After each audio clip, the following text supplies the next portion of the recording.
최경영의 최강 시사.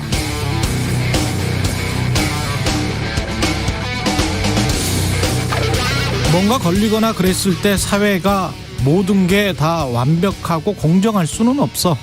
그런 사회는 없다고.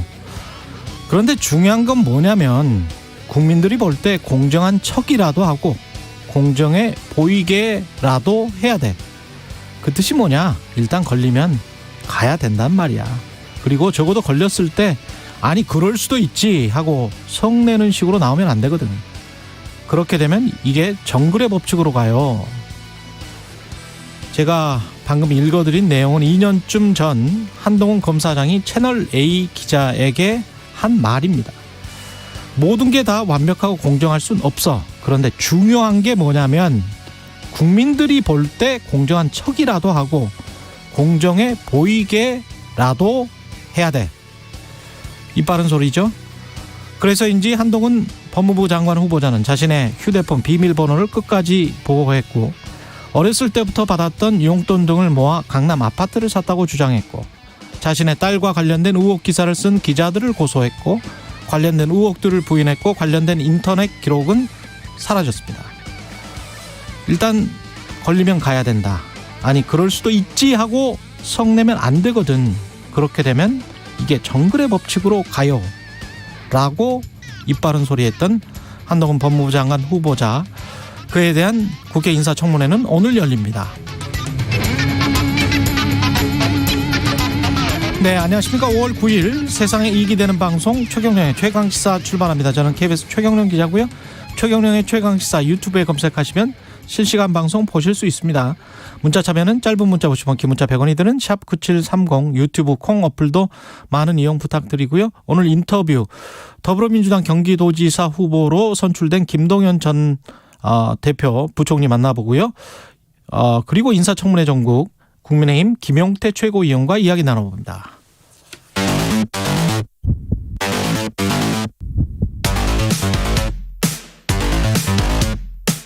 오늘 아침 가장 뜨거운 뉴스 언박싱. 네, 뉴스 언박싱 시작합니다. 김민아 시사평론가, 민동기 기자 나와 있습니다. 안녕하십니까? 안녕하세요. 옛날에는 이제 민동기 기자, 김민아 시사평론가 이렇게 차례로 쓰더니 요즘은 뭐 왔다 갔다 이렇게 쓰는 정말 공정하게 작가들이 하고 있는 것 같습니다. 아, 그런가요? 가나다 순이라고 방금은 생각했는데. 아, 그렇습니까? 네. 그렇지 않은 경우도 있어. 근데 아마 이 순서는 그동안 처음 쓴 거를 계속 이제 하다가. 그렇죠. 예, 계속 하다가 저만 나오던 때가 있었잖아요. 그렇죠. 그때 이제 바뀌었다가. 그때 뭔가 놓친 거야. 네, 그때 바꿨다가. 그때 이 주도권이 놓쳐진 것 같아. 이게 지금 다시 돌아와야 돼요. 아니, 근데 그래서 제 생각에는 이 계속 업데이트 할 거잖아요, 원고를. 그래서 그렇죠. 애초에 업데이트한 원본이 뭐냐에 따라서 지금 달라지는 거예요. 그래서 제가 이제 잠시 나왔다가 혼자 나왔을 때 이제 그때 원고에다가 뒤에 민동기 기자까지 붙인 원고에 원본이 있는 것이고 원래 그 전에 하던 원고에 원본이 있는 것이고 그런 상황이 아닐까. 항상 이렇게 추정과 분석으로 살고 있는 모든 걸 이렇게 생각을 하고 있습니다. 오늘 한동훈 후보자 관련해서 KBS 보도가 있었습니다. 한겨레 보도도 있었고요. KBS 한겨레 보도가 있었는데요. KBS 보도 먼저 잠깐 소개를 해드리면 한동훈 후보자가 98년에 처음으로 서초구 잠원동 아파트를 매입을 하거든요. 25살이었습니다.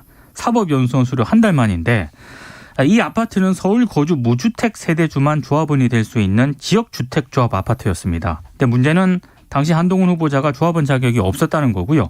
사법연수원에서 받은 월급 총액이 2천만 원이 안 되는 것으로 지금 나와 있거든요. 당시 조합원 확정 분양가가 이 아파트가 1억 5,400만 원가량으로 추정이 되는데 어떻게 매입을 할 수 있었느냐. 이제 이게 좀 의문이고, 또 하나는 이 아파트 매입 전 해당 등기부에는 1억가량의 근저당이 설정이 돼 있었다라고 하거든요. 조합원이었던 정모 씨의 첫 소유권 보존 등기, 그 동시에 담보를 설정한 사람은 다름 아닌 한동훈 후보자의 모친이었다고 합니다. 약 한 달 뒤 한동훈 후보자는 모친이 담보로 잡은 아파트를 매입을 했고 근저당은 이제 바로 풀렸는데 무자격자가 근저당을 설정을 해서 실질적인 권리자로서 조합 아파트를 매입하는 방식은 당시에도 역시 사회적 문제였습니다. 그러니까 핵심은 한동훈 후보자와 어머니가 해당 아파트를 매입을 할 때 무주택 조합원이 갖게 되는 입주권을 불법으로 사들였는가, 이 부분이 핵심인데요. 한동훈 후보자는 당시 조합원 정모 씨와 모친의 근저당 관련 금전거래 내역이라든가 조합 아파트 매매를 전제로 이 사적 약정이 있었는가 이런 부분에 대해서 KBS 기자가 질문을 했는데 이 질문에 답하지 않았다고 합니다. 그러니까 이게 굉장히 오래된 일이지 않습니까? 굉장히 오래된 일이기 때문에 98년도. 그렇죠. 이때 이제 KBS 보도한 내용을 보면 이때 이 아파트의 경우 지역조합 아파트인데 이 아파트의 경우에 이런 거래가 좀 많이 있었던 것 같아요. 그래서 지역조합 아파트는 지역조합원만 살 수 있고 그렇죠. 일반인들은 살 수 없다. 그건 불법이다. 그랬는데 한동훈 후보자의 어머니가 그 정모 씨로부터 사서 정모 씨가 바로 한동훈 후보자의 판 이 방식 자체 이런 거래가 아파트가 입주하고 한 달 만에 일어난 거잖아요. 그렇죠. 근데 그 한 달 만에 일어난 이런 거래 행태가 한 11건 있었다는 거지. 그렇습니다. 그렇죠. 300세대밖에 안 되는 아파트가. 네, 그렇습니다. 그래서 당시에 이게 뭐 성행했던 거래 방식 중에 하나구나. 이 편법으로 또 불법으로 이걸 알 수 있는 대목인데 그렇게 보면은 이게 뭐 상당한 제가 볼 때는 개연성이 있구나라는 생각이 드는데 근데 이 오래된 일까지 끄집어내서 이렇게 뭐 얘기를 하는 이유는 이 아파트를 이제 증여받은 게 아니죠. 뭐 정확히는 이제 한동훈 후보자 산 것을 시작으로 해서 이후에 이제 이 사는 집을 계속 뭐 흔히 우리가 하는 말로 갈아타면서 계속해서 재산 형성을 해온 것이기 때문에 그 처음 시작되는 이 아파트 구매가 어떻게 이루어진 건지를 이제 취재하고 그것에 대해서 이제 물어보는 것이죠. 그렇죠. 그래서 여기에 대해서 설명을 해야 될 것은 당시에 이제 이 아파트 구매가 어떤 방식으로 이루어졌는지 그리고 그 본질적으로 그 거래가 뭐였는지를 설명하는 것도 중요한데 이런 이제 인생의 경로 이런 어떤 경로를 통해서 재산을 이제 좀 증식해 온 것에 대한 자기 생각이 뭔지 후보자의 생각이 뭔지 이걸 좀 물어보고 들어야 될 권리가 국민들에게 있는 게 아닌가 저는 그렇게 생각을 합니다. 이게 편법 불법 매매가 아니냐 첫 번째. 두 번째는 증여와 관련해서도 지금 다 풀리지가 않았어요. 그렇습니다. 한동훈 후보자는 본인이 급여와 예금 적법하게 증여받은 돈으로 샀다라고 이야기를 했잖아요. 그러면 그때 이제 근저당 담보가 설정이 돼 있었기 때문에 한동훈 후보자 측으로부터 그러니까 한동훈 후보자가 어머니에게 1억 원의 근저당권 설정된 돈을 그 와이어한 송금한 그 내역만 은행으로 또 받아내면 돼요. 네. 또는 본인이 다 이제 그 1억 원대 초반에 돈으로 매수를 했다고 했기 때문에 당시에 1억 원대 초반에 돈이 있었는지 그 예금 증명을 하면 돼요. 그렇죠. 그러면 그걸 만약에 이제 아주 뭐 우리가 다 믿는다고 해서 현금으로 줬다. 엄마에게. 네. 엄마에게 1억대 초반을 현금으로 해서 갚았다라고 이것까지는 우리가 뭐 어떻게 증명을 해볼 수가 없으니까요. 그러면 그거라도 내야 돼요. 그렇죠. 예. 예금이 낸 어렸을 때부터 엄마 아빠로부터 받은 것들 그리고 급여 실급여는 김남근 변호사 말로는 당시에는 실제로 받는 돈은 60만 원 정도 그리고 사법연수원에서도 굉장히 쓸 돈이 많았다고 하던데 그 정도를 다 모아서 그래서 1억 5천만 원대 그리고 1억 초반 정도 되는 근저당권 설정을 풀 수 있었는지 그거를 명명백백하게 서류로 밝히면 됩니다. 그러면 다 끝납니다. 근데 뭐 아마도 제가 예상하기로는 워낙 오래된 일이어서 그런 것들을 서류로 이제 밝히는 것이 가능한지에 대해서 상당히 한동훈 후보자 측에서는 방어적으로 얘기를 할 것 같아요. 네, 아마도. 아니 그 해명을 그 예전에 이제 의혹이 제기됐을 때 경향신문이 했었죠. 예, 그때 해명한 이후로 거의 비슷한 해명을 계속 하고 있어요. 매매계약 체결이라든가 등기 당시에는 본인은 군 법무관 훈련을 받고 있었기 때문에 구체적인 뭐 등기 과정이라든가 경위는 알지 못한다. 이 해명을 계속 하고 있는 상황입니다. 알지 못하는데 어떻게 1억 원 정도의 돈을 줬다는 건 기억을 하죠? 이게 뭐 서류상의 것들은 모른다라는 거고 뭐 어쨌든 돈을 자신이 지불하고 집을 샀다라는 거를 주장하고 있는 거겠죠. 그러면 지금 말씀하신 대로 1억 원 정도면 큰 돈인데 그렇죠. 그때 엄청 큰 돈이죠. 그렇죠. 예. 지금 말씀하신 대로 이 집을 돈 주고 샀다면 그러면 이제 애초에 채무관계가 걸린 돈은 그걸 어떻게 됐느냐. 네, 그걸 설명하라는 건데 아마 그 설명을 쉽게 할 수 없는 것이다라고 아마 얘기하지 않을까 싶습니다. 딸 논문 대필 관련해서도 그 여러 가지 보도가 나왔습니다. 그러니까 케냐 출신의 대필 작가가 작성했다는 진술, 정황 등이 나왔거든요. 그러니까 한동훈 후보자 딸 한모 씨가 2022년 2월 지난 2월입니다.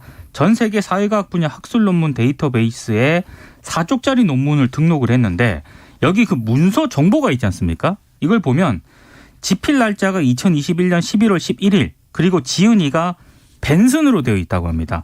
근데 한겨레가 이 구글 검색 등을 활용을 해서 이 벤슨이라는 사람을 추적을 했는데 미국에서 운영하는 홈페이지에 자신을 노련한 대필 작가라고 소개를 했고요. 영국, 그리스, 인도에 기반을 둔 한 프리랜서 홈페이지에는 뭐 6년간 글쓰기와 과외 경험 등이 있다. 그리고 학술 연구 작성이나 숙제 등을 할 수 있다면서 논문이나 과제를 의뢰받았다라고 하는데요. 한겨레가 이 벤슨의 SNS 계정 메시지를 통해서 한동훈 씨 딸의 논문을 당신이 작성한 것이 맞느냐고 문의를 했는데 본인이 작성했다라고 답변을 했고 다만 이 논문을 작성한 경위 등을 취재하기 위해서 한겨레가 추가로 질문을 했는데 이 벤슨이라는 사람이 사례금을 주면 취재에 응하겠다 이렇게 답변을 했다고 합니다. 근데 한겨레 취재보도 준칙에는요. 예. 정보 제공이라든가 협조의 대가로 취재원에게 금전적 보상을 하지 않는다라고 규정을 하고 있기 때문에 이후 취재는 중단을 했다라고 하는데요. 한동훈 후보자 쪽에서도 이 한겨레 보도 이후에 해당 글이 대필임을 부정하지는 않았습니다. 그런데 후보자 딸이 작성한 논문이라고 보도된 글은 논문이 아니라 온라인 첨삭 등의 도움을 받아 작성한 3페이지짜리 연습용 리포트 수준의 글이다 이렇게 해명을 했고 실제로 입시 등에 사용된 사실이 없고 사용할 계획도 없다 이렇게 해명을 하고 있습니다. 이제 입시 등에 사용된 사실은 없죠 당연히. 왜냐하면 아직 이제 고등학교 2학년 그렇죠. 입시 본격적으로 하는 연령대 아니니까. 그래서 그런데 사용할 계획이 없었느냐는 이제 좀 논란이 있을 것 같아요. 왜냐하면 이게 결국은 어쨌든 이 한동훈 후보자 해명대로 하면은 온라인 첨삭을 받은 거 아닙니까? 그렇죠. 논문도 아닌 글에 대해서. 그렇죠. 근데 대한민국에도 많은 그 전문가들이 있고 또 이 온라인 첨삭이라든지 온라인이 아니더라도 첨삭을 받을 수 있는 수단들이 있는데 왜 노련한 대필 작가라고 자신을 소개하는 벤슨 모어라는 사람에게 온라인 첨삭을 받았느냐. 이거는 의문이 들 수밖에 없는 거잖아요. 그리고 하필이면 약탈적 학술지에 그렇죠. 돈을 내고 등록할 수 있는 그런 곳에 그러니까 에세이 수준 본인들의 말 해명을 그대로 인용한다고 하더라고요. 굳이 왜 이렇게 했느냐에 대해서는 여전히 좀 의문 부호가 찍힙니다. 그렇습니다. 네. 그거는 설명을 해줘야 돼요. 네. 그 댓글에 이런 관련된 기사 댓글에 이게 있더라고요. 고등학생이 그 소지품 검사를 옛날에 하잖아요. 그런데 담배가 걸렸어요. 담배가 있는 게. 근데 선생님이 물어보니까 아직 안 피웠어요. 갑자기 과거 추억이 생각이 나네요. 본인 얘기 경험담. 아직 안 피웠어요. 아니 그런 댓글이 있다는 거예요. 근데 저도 고등학교 같은 반에 그부가 걸려가지고 끌려갔던 기억이 있습니다. 경험담들인 것 같은데. 그 댓글이 전 담배를 피우지 않습니다. 적절하다라고 보입니다. 예. 뭐 실제로는 사용할 계획이 없었다 이렇게 이야기를 하고 있으니까 이런 주장을 하니까요. 그리고 이게 사실 다른 보도도 있는데 이런 활동들이 단지 이제 어떤 공부를 열심히 하기 위해서 이루어지지 않았다라는 걸 뒷받침하는 어떤 정황들이 또 있는 거잖아요. 지금 보면은 이제 방금 말씀하신 약탈적 학술지에 이제 게재를 했다라는 거에 대해서 이제 이 한동훈 후보자의 인척이 이 미국에서 입시 전문가로 활동 중이라는 거 아닙니까? 네. 그리고 입시 전문가로 활동하는 이 진모 씨의 딸들의 경우에 대학 입학 전에 비슷한 방식으로 약탈적 학술지에 논문을 게재를 하고 이걸 기반으로 해서 대학 진학한 사례가 있다는 것이고. 한동훈 후보자 딸이 등록한 ABC 리서치 얼러트 똑같이 등록을 했습니다. 그렇죠. 네, 그리고 심지어 이 진모 씨 등은 아예 무슨 팬데믹 타임스라는 이 온라인 매체를 설립을 해서 여기서 이제 설립자, 편집자 등으로 활동을 하면서 이 매체를 활용한 이른바 스펙 공동체를 만든 거 아니냐 이런 의심도 받고 있는 거거든요. 그렇죠. 이것까지 이제 종합을 해서 보면은 아마도 담배는 피울 예정이었다 이렇게 생각하게 되는 부분이 분명히 있죠. 근데 이게 꼭 한동훈 후보자 자녀 이야기가 아니고 저는 뭐 그 전에도 우리가 비슷한 법무부 장관이 있었기 때문에 한국 교육에 관해서 이거는 좀 한번 생각을 청취자분들이 해봤으면 좋을 것 같아요. 우리 다 똑같이 저도 아이 키우는 입장에서 봤을 때 공부라는 게 뭔가 치장하고 꾸미고 뽐내는 게 공부가 아니고 편견을 좀 비우고 자신의 무지에 대해서 점점 깨닫게 되고 그럼으로써 겸손해지게 되는 게 학문이고 공부거든요. 그게 공부인 것 같아요. 쭉 이렇게 하다 보면. 근데 어렸을 때부터 이런 식으로 내모는 이런 입시의 방법이랄지 이런 식으로 사람을 고르는 이런 방법이 그리고 이런 지금 경쟁 풍토나 이런 우리 교육 문화나 이게 맞나? 이게 성층권에 있는 사람들이건 성층권이 되기 위해서 그 밑에서 아둥바둥하는 사람들이건 그 사람들을 보면서 한탄하는 뭐 서민들이건 간에 이거는 그리고 그런 친구들이 나중에 뭐가 돼서 뭐 한동훈 후보자처럼 사회적으로 출세하고 뭐가 돼가지고 우리 사회에 어떤 기여를 할 수 있을까? 어렸을 때부터 이렇게 꾸미고 치장하는 것에만 자신이 아는 것보다 훨씬 더 많이 아는 것처럼 이렇게 뽐내는 거에 치중하는 이게 공부는 아니잖아요, 이게. 그렇죠. 이것은 그냥 이 어떤 종류의 입시를 위한 여러 가지 이제 이 조건을 갖추는 여러 뭐 이 노력들인 것이지. 이 한동훈 후보자의 딸이 이제 공부를 하게 됐다라고 볼 수는 없다는 평가도 있을 텐데 중요한 건 이제 이런 것들을 지금 현재 시점에서 하고 있는 사람이 법무부 장관 후보자로 지금 이제 지명이 된 거고 지금 인사청문회를 오늘 해야 되는 것이기 때문에 그렇죠. 그럼 여기에 대해서 후보자 본인의 또 설명이 있어야 되는 거예요. 근데 설명이라는 게 예를 들면 법을 어기지 않았다라든가 그리고 뭐 이거 다 하는 거 아니냐 뭐 이런 게 아니라 저는 이제 이 거치와 상관없이 이런 풍토 그리고 이런 일들을 같이 하고 있는 것에 대한 어떤 스스로에 대한 평가 이런 게 있어야 법무행정에 적합한 어떤 수양을 갖추고 있는지를 국민이 판단할 수 있는 거거든요. 그러니까 이런 거에 대해서 자신도 이게 이런 풍토가 있고 이런 것들이 있어서 이렇게 하다 보니까 이렇게 가담을 하게 됐으나 이것은 잘못됐다고 생각하고 앞으로 이런 일이 없어야 된다고 생각한다라는 본인의 의지라든가 정책적 방향이라든가 이런 것들을 밝히든지 최소한 이런 게 있어야 그런 게 있어야 이제 좀 따져볼 수 있는 거 아니겠습니까? 그렇죠. 근데 너무 이 문제를 사실상의 이제 위법이 없다. 그다음에 대입에 뭐 활용할 계획도 없고 활용한 적도 없다. 이렇게 어떤 그 법의 논리로만 계속 얘기하는 것은 제가 볼 땐 해명이 아닌 거죠, 이건. 기자들 고소나 하고 본인이 그렇게 이야기를 했으면서 뭐 사실은 썩내는 거예요. 화내는 거예요. 기자들 고소하는 그렇죠. 거는. 이따 그 8시 한 45분쯤에 그 대치동 20년 일타 강사 출신이 나와서 이 한국 교육의 문제에 관해서 부모 찬스에 관해서 좀 말씀을 해 주실 예정인데 그것도 한번 들어보십시오. 대치동의 세계를 또 그리는군요. 그 장관 후보 임명은 아무래도 강행을 할 것 같다는 거잖아요. 그죠? 그러니까 민주당이 정호영, 한동훈 후보자를 비롯해서요. 이상민 행안부, 원희룡 국토부, 박보균 문체부 장관 후보자를 부적격으로 규정을 했거든요.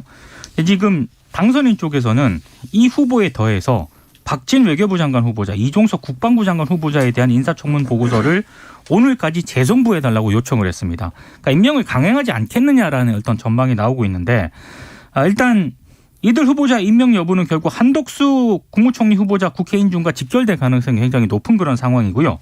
만약에 윤 당선인이 임명을 강행을 한다면은 한덕수 후보자 임명 동의안은 국회 본회의에서 부결될 가능성이 굉장히 높은 그런 상황입니다. 특히 오늘 열리는 한동훈 후보자 인사청문회는 거의 여야의 난타전이 될 가능성이 굉장히 높아 보입니다. 서로 이제 굉장히 이제 강대강 대치로 갈 수밖에 없는 그런 얘기들을 하고 있는데, 그러니까 요약하면 이런 얘기인 것이죠.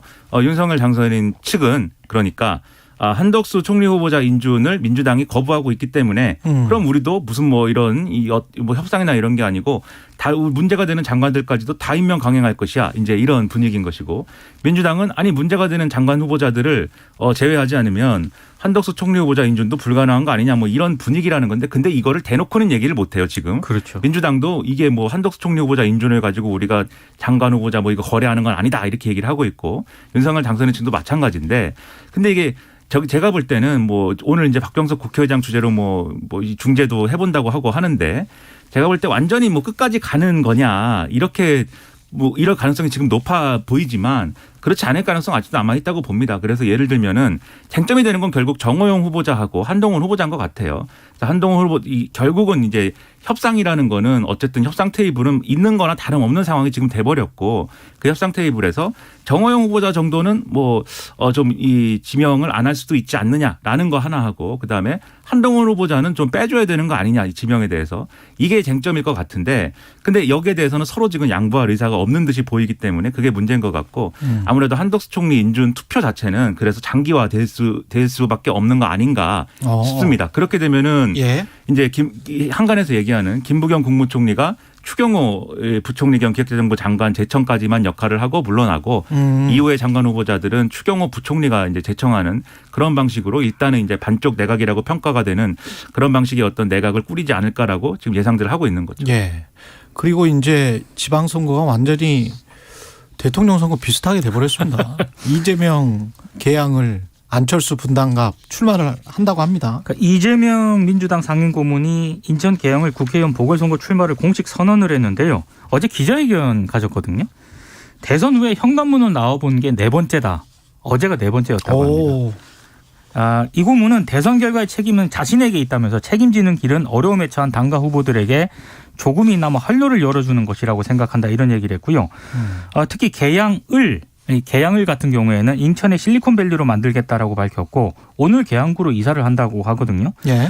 근데 민주당이 지금 17개 광역단체를 장악을 하고 있지 않습니까? 근데 17개 광역단체 장악인데 12개의 광역단체를 그렇죠. 차지하고 있는데 어제 이재명 고문이 출마 선언을 하면서 전국 과반 승리를 목표로 내세웠거든요. 지난번 대선에서 10대 7이었어요. 그렇습니다. 10이 이제 윤석열. 네. 예, 이었습니다. 그러니까 17개 광역단체장 가운데 9곳 정도에서는 승리를 해야 이제 과반 달성이 가능한 그런 상황인데 쉽지 않을 것 같은데. 그렇습니다. 예. 충청하고 결국 강원에서 선전을 해야 이게 그렇죠. 목표 달성이 가능한다는 그런 경기 얘기거든요. 인천도 다 이겨야 되는데. 그렇습니다. 그러려면. 그래서 이재명 고문의 또 대항마로 국민의힘에서는 뭐 윤희숙 전 의원 이름도 나오고 있고요.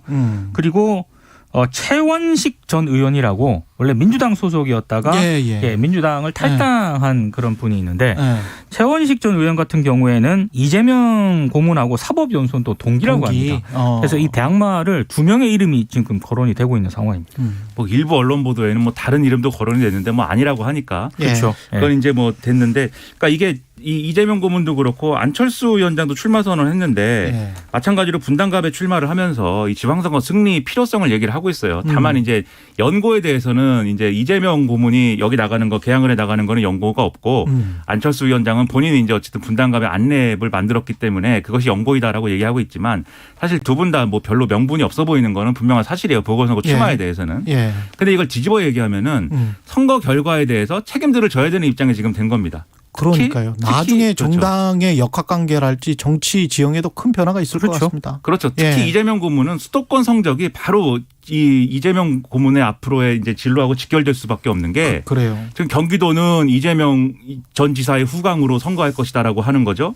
서울은 송영길 전 대표가 얼마나 열심히 얘기하겠습니까? 내 지역구를 물려줬고 우리도 원팀이다. 그렇겠네. 그리고 그렇죠. 그리고 이재명 고문은 어쨌든 인천 선거도 같이 책임지는 그런 입장이고 그리고 총괄 선대위원장이니까 전체 지방 선거를 이제 좀 책임져야 되는 입장인데 만약에 수도권 선거가 안 좋은 방향으로 끝나면 그럼 이제 이재명 고문은 심각한 정치적 타격을 입게 되는 것이기 때문에 그러면은 외연 확장을 할 수 있고 중도 확장을 할 수 있는 그런 메시지나 민주당의 변화를 보여주는 그런 전략이 필요하거든요. 그래서 그런 걸 할 수 있겠느냐. 네, 그게 이번에 관건이 되지 않을까 싶습니다. 더 재밌게 되겠네요. 네, 뉴스 언박싱 민동기 기자 김민아 시사평론가였습니다. 고맙습니다. 고맙습니다. KBS 1라디오 최경영의 최강시사 듣고 계신 지금 시각 7시 43분입니다. 출근길 날씨 정보입니다. 아직 충청 이남 지방의 하늘은 흐린 가운데 곳곳에 빗방울이 떨어지고 있는데요. 차츰 모두 그치고 하늘이 개면서 오늘 전국에 가끔 구름이 많이 끼겠습니다. 현재 기온은 10도 안팎으로 어제 아침보다 1도에서 4도 정도 낮지만 한낮에는 서울 25도, 광주 23도, 대구 21도 등으로 어제보다 2도에서 크게는 9도 정도 올라서 중부지방을 중심으로 초여름 더위가 나타나겠습니다. 다만 경상도 해안은 동풍의 영향으로 부산 19도 등에 머물며 비교적 선선하겠습니다. 오후부터는 남해안과 제주도에 바람이 강하게 불 전망이어서 주의하셔야겠습니다. 현재 서울의 기온은 12.8도입니다. 날씨 정보 송소진입니다. 이어서 이 시각 교통 상황을 KBS 교통정보센터 유아영 씨가 전해드립니다. 월요일 출근길 고속도로는 평소보다 혼잡이 심합니다. 수도권 제수단고속도로 일산에서 구리 방면, 퇴계원에서 광암터널까지 14km 정체고요. 경인고속도로 서울 쪽으로 서인천에서 서울까지 긴 구간 어렵습니다. 서해안고속도로는 서울 방면 목감에서 금천까지 정체고요. 반대 목포 쪽으로 순산터널에서 화성휴게소까지 20km 답답합니다. KBS 교통정보센터였습니다. 오늘 하루 이슈의 중심. 당신의 아침을 책임지는 직격 인터뷰. 여러분은 지금 KBS 1라디오 최경영의 최강 시사와 함께하고 계십니다. 네, 오늘 러시아의 2차 세계대전 승리 기념일인 전승절, 오늘이 그런 날이라고 합니다. 예. 그런데 러시아와 우크라이나 양국 간 군사적 긴장감은 계속 고조되고 있고요. 푸틴의 속내는 진짜 뭔지 정재원 국민대학교 러시아 유라시아 학과 교수님입니다. 연결돼 있습니다. 안녕하세요. 예, 안녕하십니까. 예. 교수님, 지금 상황은 계속 전쟁이 격화되고 있는 상황이라고 판단하십니까? 어떻게 보세요? 예, 지금 굉장히 격화되는 상황이라고 할 수 있겠습니다. 종전 선언이 아마 있을 것이다라고 하는 일부 예측이 있지만, 예.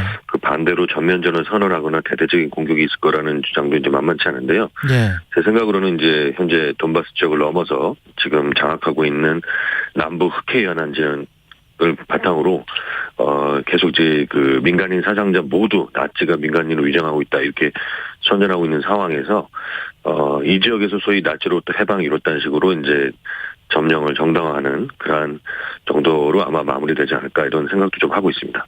그러면 오늘 종전을 선언할 수도 있습니까? 아니면은 지금 말씀하신 대로 종전을 선언한다는 게 그 지역을 최소한 돈바스 지역을 점령해서 러시아 입장에서는 봤을 때 그 지역을 점령해서 우리가 이겼다라는 승전 선언을 해야 되는 거 아니에요? 그리고 점령했다라는? 예, 그렇습니다. 그러니까 오늘 완전히 종전 선언을 할지는 저는 솔직히 좀 회의적이고요. 예, 일단은 어쨌든 종전까지는 아니더라도 우리가 이 지역에서 해방을 이뤘다는 식으로 이런 식의 어떤 선언을 하고 그 이후에 더 남부 흑해 지역, 지금 돈바스 지역이 아닌 흑해 지역까지 더 확고히 하는 그런 방향으로 계속 전쟁은 지속될 것 같습니다. 아, 그래요? 예. 그렇게 만약에 푸틴이 선언을 하면 러시아 국민들이 믿어줍니까? 그걸?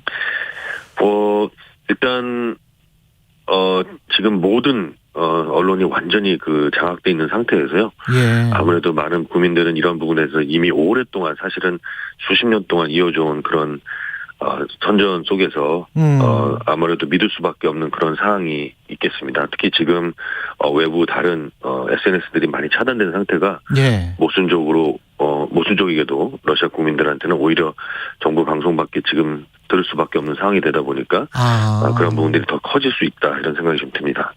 그러면 지금 상황에서 만약에 그런 식으로라도 푸틴이 그렇게 일방적으로 선언을 하고 그러면 그 지역 돈바스 지역은 점령이 되는 건가요? 러시아 군에 의해서?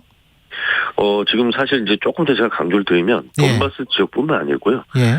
더 돈바스 지역 전체가 이제 크림과 연결되는 지역 그 외에도 더 왼쪽으로 흑해까지도 상당히 오데사 지역까지는 아직은 완벽하진 않지만 헤르손 등 많은 지역에서 지금 과거에 돈바스를 점령했던 형태로 그대로 러시아 영토에 편입을 시킬 가능성이 굉장히 높아지고 있습니다. 그래서 과거에 비해서 훨씬 더 많은 지역을 점령한 채로, 그리고 또 이것이 러시아에서 계속 반복되고 있는 것은 이것이 과거의 러시아 땅이었고 이곳을 점령하고 있는 소위 지금 우크라이나 정부를 나치 정부로 규정하고 있거든요. 예. 그 나치 정부에 의한 고통을 우리가 해방시켜줬다. 이런 식으로 이제 계속 선전을 하고 있습니다. 그러면 우크라이나나 서방 진영은 대응을 할 수 있는 게 뭐예요? 만약에 푸틴이 일방적으로 그렇게 선언을 해서 이쪽은 이제 우리 땅이다라고 해버리면 흑해 그쪽까지 하면은 터키 서방 진영과 바로 접경 지역이 돼버리는데. 맞습니다. 예. 그럼 그 서방 진영은 어떻게 가만히 있을 수는 없을 거 아니에요? 이것이 굉장히 딜레마인데요. 예. 지금 현재 경제 제재라고 하는 것도 중국과 인도 등 전 세계가 동참하고 있지 않은 나라도 많고 여전히 석유가스는 세계가 필요로 하고 있기 때문에 심지어 유럽도 이 부분에 대해서 경제 제재는 쉽지 않은 것 같습니다. 그런 상황 속에서 결국은 이제 그러면 미국을 중심으로 하는 이러한 군사 무기 후원 지원이라고 하는 것이 밖에 지금 대안이 없는 상황인데요. 예. 이것도 지금 제가 봤을 때는 여러 가지 문제점이 많지 않습니까? 예. 그래서 어떤 형태로든지 종전을 아무래도 중재를 지금 많은 국가들이 시도를 해야 될 텐데 결국 이 전쟁은 러시아가 일으켰고 러시아가 중단할 수밖에 없을 것 같습니다. 따라서 그 서방 진영이 할 수 있는 그 방법이 많지는 않죠. 한 가지 좀 주목해야 될 것은 예. 다른 국가와는 달리 미국이 무기만 좀 공급하고 있고 적극적인 중재 노력을 하지 않고 있다는 점인데요. 예. 이 부분이 좀 향후에 좀 개선이 돼야 될 것 같습니다. 근데 이게 지금 듣다 보니까 젤렌스키 대통령이 하는 말은 우리는 승리할 것이다라고 했을 때 그 승리의 의미를 본인이 직접 이야기를 했거든요.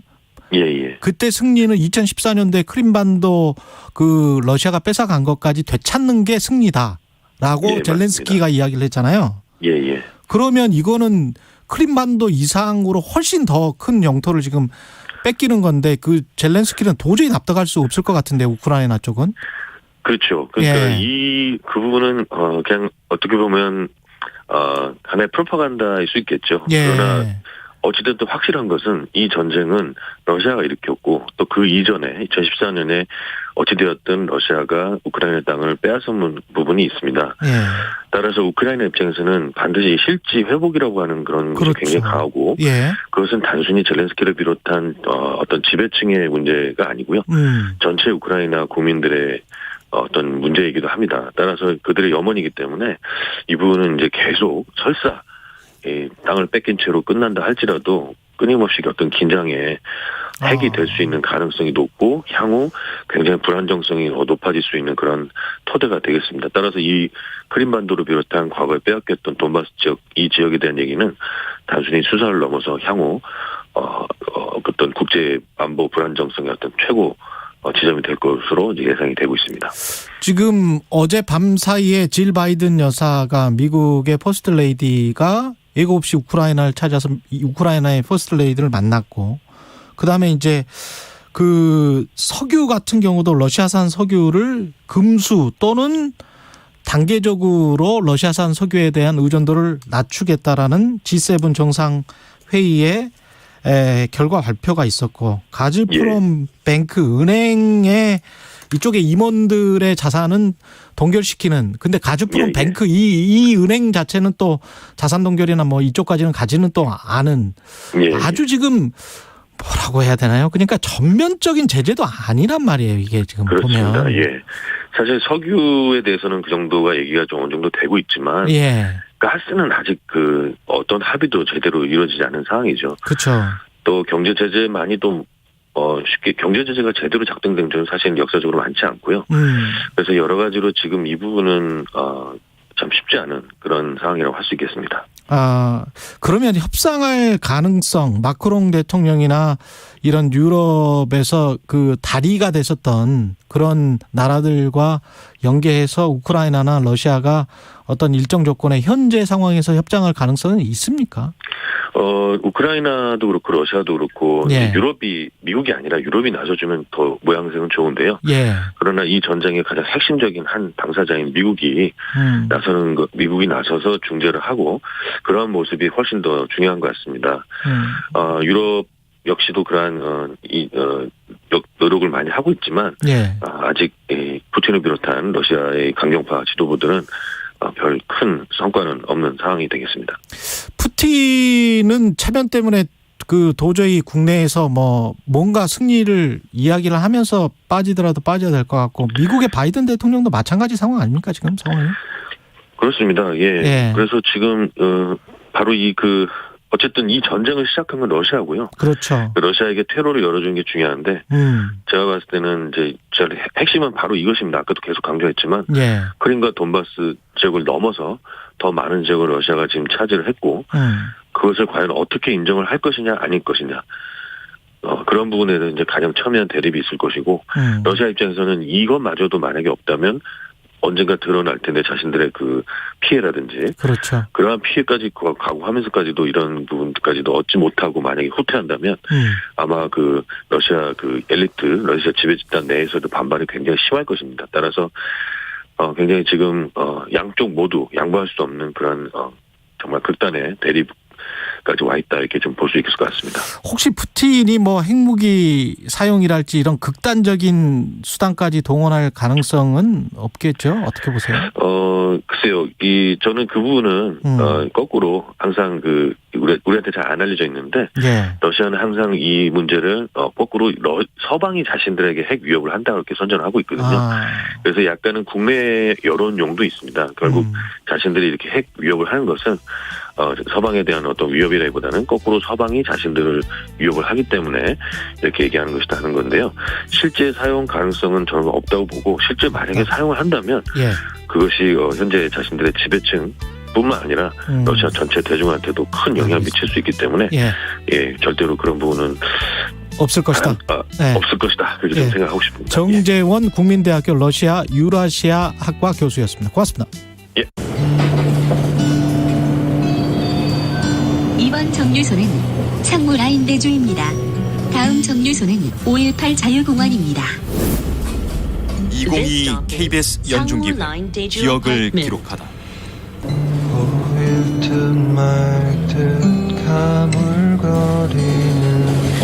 5.18이 성주에서는 제일 큰 아픔이잖아요. 그러니까 5.18 버스는 영원토록 잊지 않기 위해서 이 5.18 버스가 있는 것 같아요. 이번 정류소는 5.18 자유공원입니다. 상호지구에서 출발해서 5.18 문화회관을 거쳐서 광주 아시아 문화의 전당, 옛날에는 도청이었어요. 또 3.1운동 유적지로 지나서 4.19 혁명 발상지로 해서 5.18로 이렇게 이어지는 버스 노선이에요. 마지막에 5.18 요역을 지나서 망월동으로 해서 종점까지 가거든요. 망월동이나 이렇게 보고 보면 요역들이 엄청나게 많이 있어요. 이분들이 진짜로 우리나라의 민주주의를 위해서 희생되신 분이다 하면서 다음 정류소는 국립 5.18 민주묘지입니다. 이게 5.18 버스는 현재 달리고 있지만은 우리의 역사를 잊지 않고 현재를 오가고 있습니다.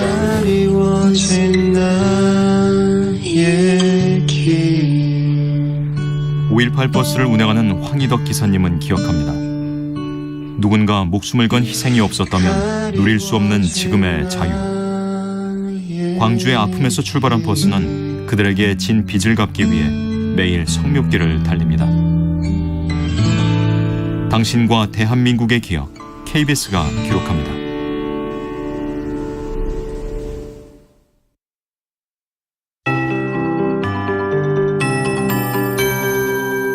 KBS 58분 날씨.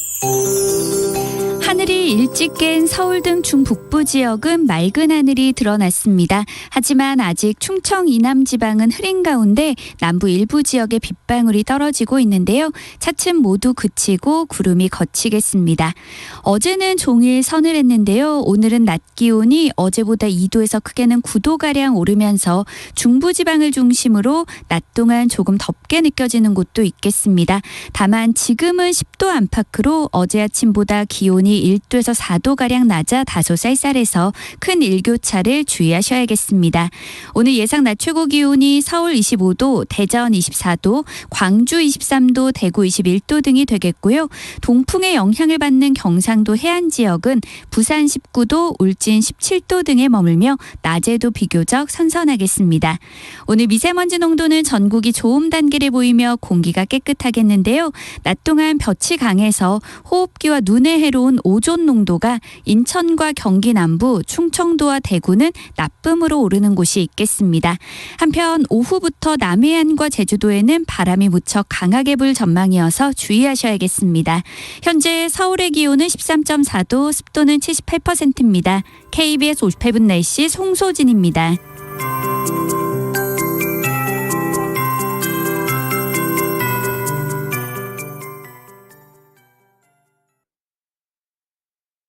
정성을 다하는 국민의 방송 KBS가 8시를 알려드립니다. AM 711kHz, FM 97.3MHz, KBS 1라디오입니다. HLKA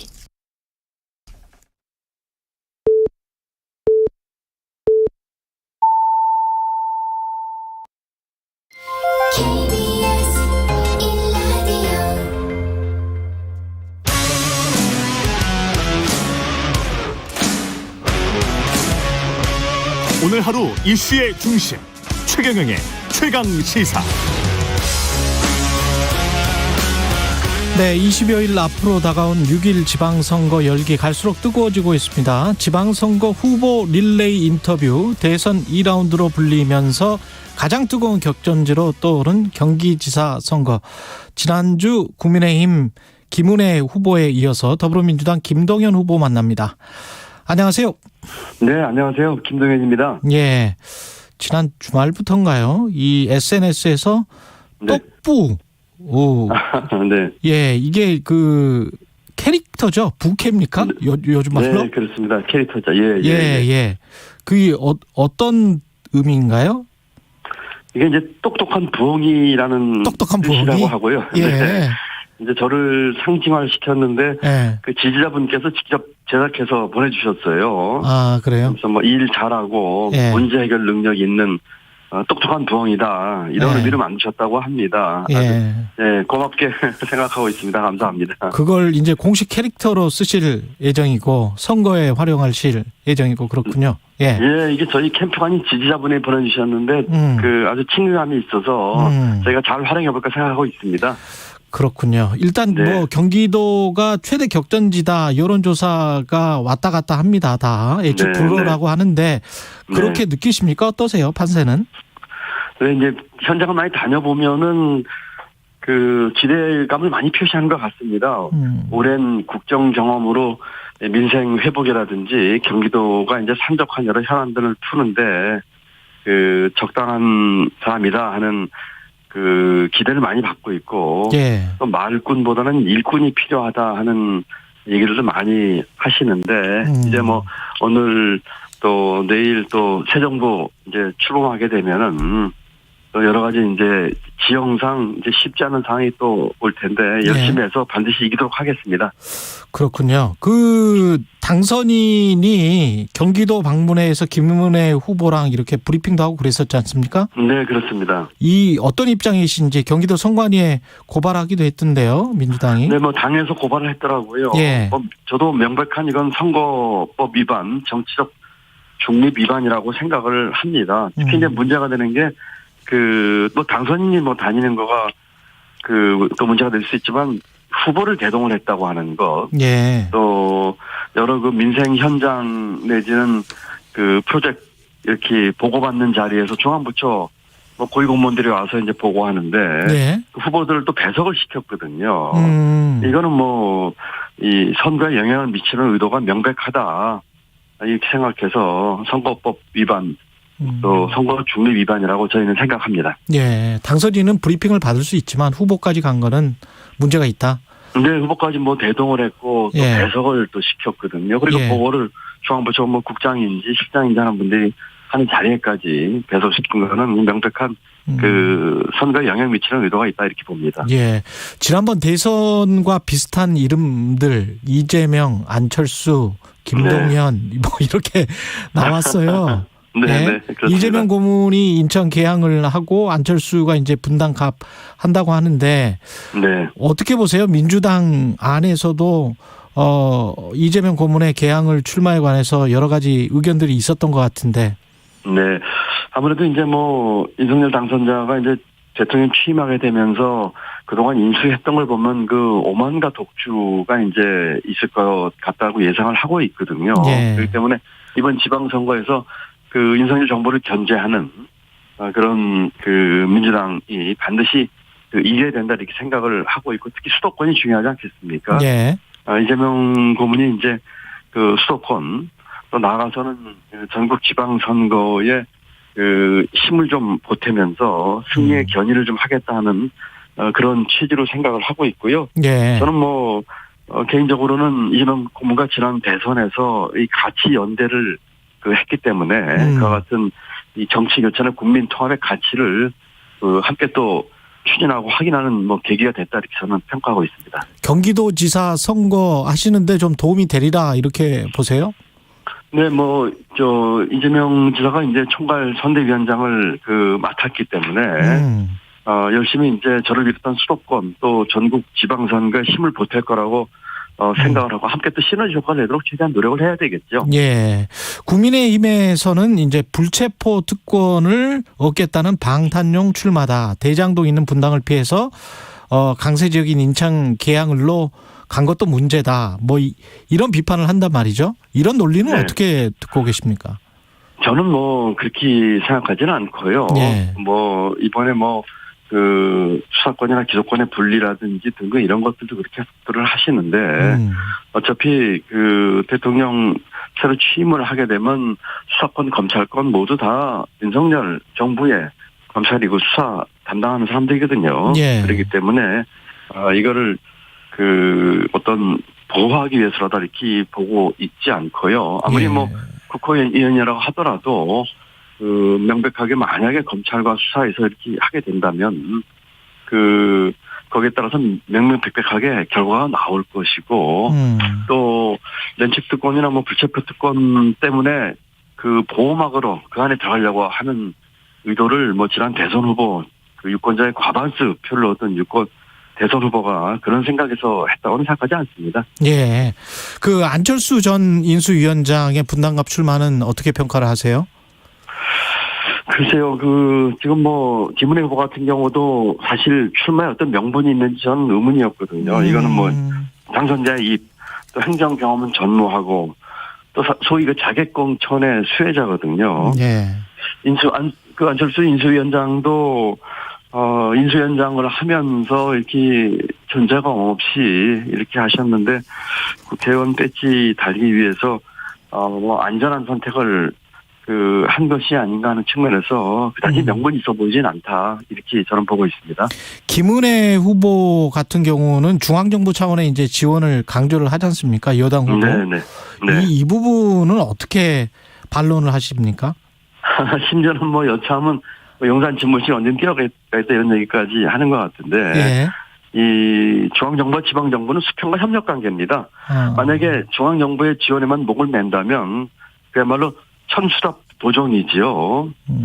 저는 정부에서 오랫동안 나라 살림 책임지고 경제 총수까지 하면서 지방정부의 그 당이 어디냐에 따라 가지고 정책을 고려하거나 한 적도 없습니다. 예. 예를 들어서 제가 이제 뭐 반도체 클러스터라든지 혁신 성장하겠다고 하는데 어느 대통령과 어느 중앙정부가 그걸 반대하겠습니까? 오히려 저는 지방정부와 오랫동안 협력한 관계에 있으면서 그 경험을 살릴 것이고 또 많은 그 정책과 그 예산 대정은 국회에서 또 하고 있거든요. 예. 다수당인 또 민주당 협력 얻어서 충분히 중앙정부와 협력도 얻고 또 국회의 협력을 얻어가지고 우리 경제 도정을 살피고 도민 삶의 질을 올리는데 최선을 다해서 잘할 수 있다 이렇게 저는 자신하고 있습니다. 아까 모두에도 말꾼이 아닌 일꾼을 뽑아야 한다 이런 말씀을 하셨는데 김은혜 후보는 말꾼, 김동연 후보는 일꾼 이렇게 차별점을 강조하고 계시는 것 같은데 네, 그렇습니까? 그렇습니다. 예, 말하시는데 아무래도 오랫동안 전문인분 저는 그 일을 했지요. 34년 국정을 담당했고 대학 총장을 했고 그 문제 해결을 현장에서 했고 그렇기 때문에 아무래도 차별화가 거기서 나올 것이라고 하는 것을 우리 도민 여러분께서 이해하시리라고 믿습니다. 그 지역 현안이나 정책들을 좀 구체적으로 설명을 해 주시겠습니까?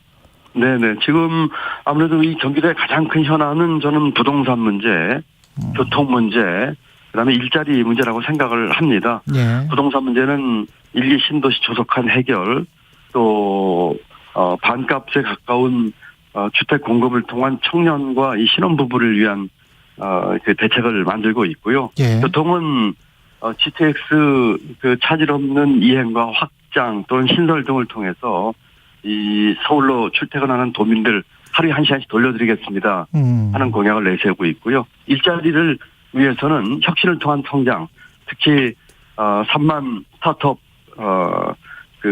통한 60만 개 일자리 이런 걸 통해서 경기 지역 경제 활성화와 또 일자리 100만 개 만들겠다 이런 공약들 내세우고 있습니다.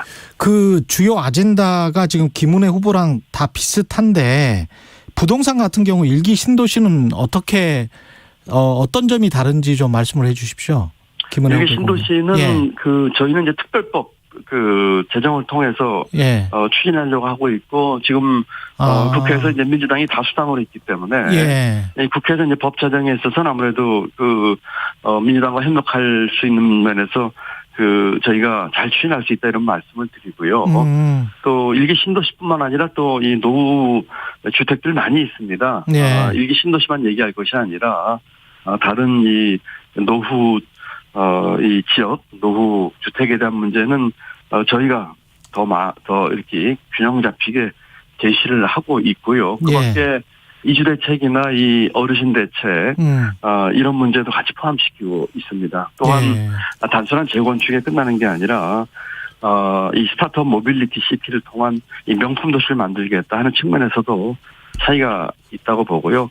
그런데 이것은 결국은 일머리라고 생각을 합니다. 말은 뭐 좋은 얘기 비슷하게 할 수 있겠지만 결국 일을 해본 사람 또 법 제정이 관련돼 있기 때문에 국회에서 다성을 차지하고 있는 민주당과 협력관계 이런 것들이 중요한 차이가 있지 않은가 생각합니다. 그럼 일기 신도시 특별법 같은 경우는 사실은 인수위에서도 이야기를 했었기 때문에 일치하는 부분이 있긴 있네요. 그런 것들이. 예. 그 지금 상대 후보나 뭐 인수위도 이 얘기를 하고 있습니다만은 이 문제를 정말 추진할 수 있는 일머리가 결국은 특별법이라면 뭐 그냥 입법 사항이 될 테니까요. 그런 면에서 저희가 확실하게 추진할 수 있고 또 이것을 만약에 제가 그 도지사가 된다면 오랜 이 행정과 또 경제 운영의 그 경험을 가지고 일머리 있게 시체에 옮길 수 있다 이렇게 생각을 합니다. 김은혜 후보에게도 이 말씀을 여쭤봤는데 재건축 규제 완화를 너무 빨리 뭐 신속하게 해버리면 또 부동산 가격 안 그래도 높은데 그게 또 앙등할 우려가 있고 그래서 원희룡 국토부 장관 후보자도 그런 이야기를 했었잖아요. 그 정책 목표가 집값의 하향 안정화다.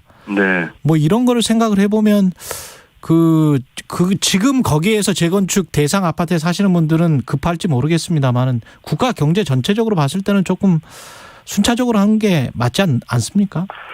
두 가지인데요. 첫 번째로는 이 일기 신도시가 30년이 됐고요. 실제로 저희 어머니가 그중에 한 단지 살고 계세요. 그래서 이 그쪽 주민들의 이 삶의 질이라든지 또 예를 들어서 이 배관에 녹이 심하게 나서 뭐 이런 등등 문제들이 있어서 이 문제를 이 빨리 해결하는 거 하는 방향은 저는 맞다고 생각을 합니다. 두 번째로 이 주택가격 안정 문제는 여러 가지 다양한 방법을 함께 동원해야 됩니다. 공급 확대라든지 또 규제에 있어서 이제 일부 완화나 이제 바람직한 조화라든지 또는 거시경제 차원에서도 이 전체로 봐야 되는 종합적으로 봐야 되는 오케스트라 지휘자 같거든요. 그렇기 때문에 저처럼 이 경제 전반과 부동산 시장 문제를 전반적으로 봐오면서 오케스트라 지휘자 역할을 한 사람이 이와 같은 일기 신도시를 추진하면서도 이 부동산 가격 안정과 주거 안정을 함께 볼 수 있는 일머리와 정책의 내용을 갖고 있다. 이런 측면에서 함께 조화롭게 추진할 수 있을 거라고 저는 생각합니다. 그리고 이제 김은혜 후보가 최근에 소상공인 손실보상금 600만 원 균등 지급 공약 이거를 내세웠는데 인수위나 그전 이제 대선 공약 보면 이제 윤석열 후보가 지키지 못한 측면이 있고 김동연 후보는 소상공인 손실보상 문제는 어떻게 접근을 하십니까? 지금 이제 가장 큰 문제는 대선 공약을 파기하고 있다는 것이지요. 지금 당선이면 즉시 50조 추경으로 피해 보상하겠다든지 또는 600만 원 균등 지급하겠다든지 하는 걸 지금 인수위 과정에서 전부 공약을 파기하고 있는 게 우선 가장 큰 문제지요. 출범도 하기 전부터 공약은 그냥 선거를 위한 전략이었느냐 이런 비판을 면할 수 없을 것 같고요. 지금 또 그러다 보니까 이제 김은혜 후보가 아마 이 선거를 의식해서 또 지급을 하겠다 이런 얘기를 하고 있는 것 같은데 만약에 경기도에서 지급한다고 하면은 그것도 좀 말이 좀 맞는 얘기는 아니죠. 중앙정부에서 하지 않는 것을 공약을 안 지키는 걸 또 경기도가 재원을 동원해서 하겠다는 것도 맞지 않고요. 저는 이 부분에 대해서 민생 대책은 이미 발표한 바가 있습니다만 우선 소상공인 자영업자 이 신용 대사면 등을 통한 민생 회복에 속도감 있게 추진하겠습니다. 신용 대사면? 네, 신용 대사면 또 이 고정비에 대한 그 지원 방안 이런 것들을 종합적으로 지금 발표를 했거든요. 신용 대사면은 지금 이 정부의 집합 금지 또는 영업 제한 이와 같은 정책을 따르면서 가장 이 코로나19에 힘을 쓰신 분들인데 결과적으로 손해를 보고 계셨거든요. 신용 등급이 떨어지는 문제도 있었고 그렇기 때문에 이런 분들 신용 등급 자기의 기책 사유가 아닌 것이기 때문에 그 신용 대사면과 관련된 걸 추진하려고 합니다. 예를 들어서 제1금융권을 대출 못 받으시니까 대부업체나 사채 쓰고 계시거든요. 그런 것들 대출 갈아타기라든지 하는 것을 아주 금융 기법을 활용한 전문적인 방법을 잘 동원해서 크지 않은 재원으로 하시는 방법들을 가지고 우리 소상공인 자영업자 신용 등급 떨어지신 분들 회복시켜서 다시 재기하도록 하겠다 하는 것들이 골자입니다. 마지막으로 초대 내각 인선 어떻게 보셨습니까? 문제가 많지요.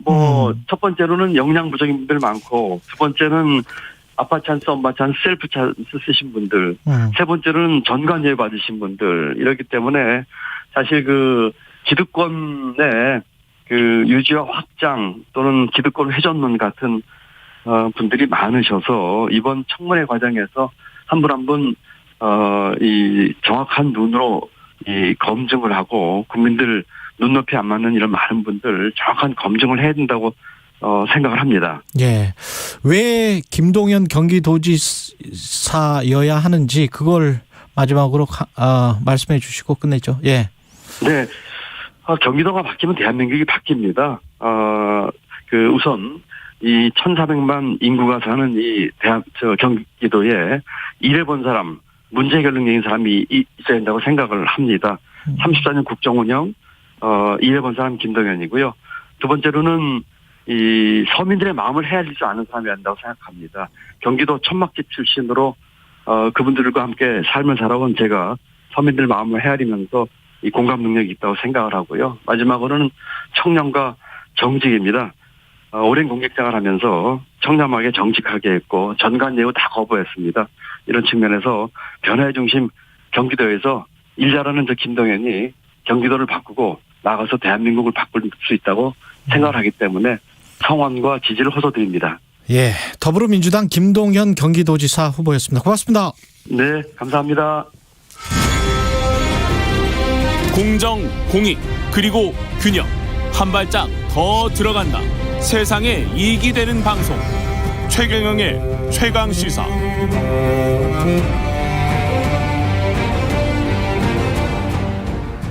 더불어민주당 이재명 상임고문 그리고 안철수 대통령직 인수위원회 위원장 어제 나란히 보궐선거 출마 공식화했고요. 이게 미니 대통령 선거가 된 것 같습니다. 지방선거 양상이. 김용태 국민의힘 최고위원 스튜디오에 나와 있습니다. 안녕하십니까? 안녕하십니까? 김용태입니다. 처음 뵙습니다. 지금 이번에 지방선거 체제에서는 국민의힘에서 선대위 부위원장 또 중책을 맡으셨네요. 지방선거의 의미는 뭐라고 보세요? 글쎄, 선거는 항상 심판이라고 생각하고 있고요. 민주당이 지금 대선 불복을 보이는 것처럼 보이는데 이번 지방선거에서 다시 한번 국민들께서 심판해 주실 것이라고 믿고 있습니다. 민주당이 대선에서 왜 졌는지를 좀 명확하게 반성했더라면 저는 검수완박 같은 법안을 민주당이 밀어붙이지 못했을 거라고 생각하고 있고요. 이번 지방선거에서 많은 국민들께서 다시 한번 민주당을 심판해 주셔야 민주당도 반성하고 과거의 민주당의 가치를 되찾는 정당으로 혁신할 수 있지 않을까 생각합니다. 이재명 상임고문이 이제 인천 계양 보궐선거 출마를 공식 선언했고요. 지난 주말에. 이준석 대표도 비판을 하고 국민의힘 비판을 많이 하는데 어려운 지방선거를 승리로 이끌기 위해서 위험한 정면 돌파를 결심했다. 이게 이제 출마의 변인데 어떻게 들으셨어요? 글쎄요, 저는 어제 출마의 변 중에 심판자는 선택을 받았고, 지역 일꾼은 선택받지 못했다라는 대선 불복의 말씀하시는데요. 저는 굉장히 상식적이지 못하다, 자신만의 세계에 갇혀 있다고 생각했고요. 저는 안타깝게도 이재명 후보님께서 정치적 사망을 본인 스스로 결단하셨다라고 생각됩니다. 왜냐하면 누가 봐도 이게 독이 든 성배인 걸 다 알고 있거든요. 독이 든 선배다. 이 독이라는 것을 결국 이재명 후보를 좀먹을 거고요. 한번 생각해 보십시오. 저희가 이번 지방선거에서 이재명 후보께서 총괄 선대위원장을 같이 맡으셨어요. 지방선거, 대통령 선거가 있는 다음에 지방선거는 아무래도 여당에 유리한 선거고 굉장히 민주당이 불리한 선거일 수밖에 없는데 어떻게든 민주당이 만약에 패배하면 총괄 선대위원장으로서 어떤 형태로든 책임을 지셔야 할 거고요. 그렇겠죠. 2년 뒤에 또 총선이 있거든요. 여기에서도 분명히 이재명 후보가 책임을 지셔야 될 부분이 있을 거고요. 또다시 대선 전에 지방선거가 한 번 더 있습니다. 그러니까 굉장히 많은 선거, 대선까지 5년이 남은 선거 기간 동안 지선 2번과 총선이 한 번 남아있는데 너무 이르게 등판하면서 결국엔 책임질 일만 남아있는데 이재명 후보께서 방탄을 위해서 너무 개인적인 명분 없는 행동을 했다고 저는 생각되고요. 결국에 이 모든 것은 이번 재보궐에서 이재명 후보께서 이긴다 하더라도 저는 정치적으로는 사망의 길로 들어섰다 생각됩니다. 방탄용이다? 예. 잘못된 결정이라고 생각하고 있고요. 이재명 후보의 출마를 독려하신 분들이 주변에 계신다면 전 그분들을 멀리 하셔야 된다고 생각합니다. 지난번 대선에 이 광역자치단체장별로 보면 10대 7이었거든요. 국민의힘이 10이었고. 그런데 이제 이재명 후보는 과반 정도가 목표다 이렇게 이야기를 했어요. 그러면 17개니까 뭐 9석 정도 될 거예요. 9개나 최소 8개 정도는 해야 민주당은 이제 체면이 서는. 그렇죠. 이재명 후보 입장에서는 체면이 선다고 보는데 국민의힘은 그거는 안 될 것이다 이렇게 지금 판세를 생각을 하시나 지금 보죠. 검수완박에 대해서 많은 국민들께서 검수완박의 찬반을 이야기하고 싶은 것이 아니라요. 민주주의가 합의하고 설득과 대화의 과정이 전제되어야 하는데 민주당이 보여준 입법 독주의 행태가 저는 많은 국민들께서 이번 지방선거에서 심판해 주실 거라고 믿고 있고요. 그런 과정에서 이재명 후보께서 너무 이르게 등판했다 이렇게 생각합니다. 그리고 앞으로 5년 남은 기간 동안 다음 대선을 준비하신다면 새로운 무엇인가를 보여주셔야 되는데 야당의 국회의원으로서 과연 국민들께 어떤 새로운 모습을 보여주실 수 있을지 잘 미지수고요. 결국에는 소모되는 일만 남았다 이렇게 생각됩니다. 그래서 안타깝다고 생각합니다. 과거에 대통령 선거에서 패배하신 분들이 왜 짧게는 2년 많게는 3년 뒤에 등판하셨던 것을 본다면 왜 그런지 다 이유가 있는 거거든요. 근데 너무 이례적으로 일찍 등판하신 게 이유가 있지 않나. 그것이 전 방탄이라고 생각되고 좀 안타까울 뿐이라고 생각합니다. 안철수 인수위 위원장도 그 상대 후보가 국민의힘 입장에서 상대 후보죠. 만만치는 않은데 그 어떻게 평가를 하십니까? 저는 안철수 후보는 이재명 후보와 좀 다르다고 생각됩니다. 왜냐하면 저희가 선거에서 이겼고 또 윤석열 정부의 공동정부의 한 몫으로 윤석열 정부의 성공을 위해서 같이 책임을 지셔야 된다고 생각됩니다. 그렇기 때문에 원내에 진입하셔서 윤석열 정부를 지원하실 책임이 있는 분이라고 생각되고 있고요. 이번 경기도지사 선거와 연계해서도 당을 위해서도 좋은 결정이셨다고 생각되고 본인을 위해서도 원내에 진입할 수 있는 기회가 되지 않을까 생각됩니다. 국민의힘 목표는 10대 7 아까 제가 이야기했잖아요. 그거 이상입니까? 아니면 어떻게? 제가 알기로 저희도 과반으로 알고 있습니다. 과반. 그래 9석 이상으로. 9석 이상. 그러면 둘 다 비슷하네요. 어떻게 보면 국민의힘은 좀 보수적으로 잡은 거 아닙니까? 저희는 항상 겸허하게 또 겸손해야 된다고 생각하고 있고 저희는 9석 이상이면 더 좋겠죠. 그런데 9석 2석이 될 거라고 저도 생각하고 있고 그럼에도 불구하고 항상 겸허하게 겸손하게 민주당과 열심히 또 싸워야 되겠죠. 근데 지금 여론조사나 이런 것들을 보면 아까 이제 검수완박이랄지 검찰 수사권 완전히 박탈한 건 아니니까 축소 이것과 그다음에 이제 인선에서의 어떤 각종 의혹들 이런 것들이 팽팽하게 좀 대립되는 그런 양상이란 말이죠. 거기에 대한 또 뭐랄까요? 투표, 유권자들의 투심이 영향을 미칠 것 같은데 이 인선이랄지 이런 건 어떻게 보세요? 이제 인선이 1기 내각이 끝났고 지금 인사청문회가 오늘 한동훈 법무장관 후보자 같은 경우도 이제 예정되어 있는데요. 많은 국민들께서 이렇게 지지를 보내주시는 인사도 있고 간혹 가다가 이제 윤석열 정부의 철학과 좀 맞지 않는다고 생각하시는 인사도 있을 겁니다. 그런데 저희가 윤석열 정부는 능력주의를 내세우셨고 또 거기에 맞는 인사에 따라서 좀 지켜봐 주시면 좋을 것 같습니다. 근데 정호영 장관 후보자 같은 경우는 지금 국민의힘 내부에서도 하태경 의원이랄지 이런 분들도 그렇고 정미경 최고위원도 그랬었던 것 같고 조금 좀 문제가 있다라고 했는데 이제 도덕적 윤리적으로 본인은 문제가 될 게 없다. 그다음에 한동훈 법무부 장관 후보자 같은 경우도 어제 KBS 보도를 보면 그 지역 조합이 조합원들만 가입할 수 있는 그런 거를 편법으로 사서 아들에게 증여한 거 아니냐. 뭐 이런 의혹들이 제대로 이게 그다음에 이제 딸에 관련된 각종 의혹들도 그렇고요. 그래서 국민들이 실망하는 국민들도 굉장히 많거든요.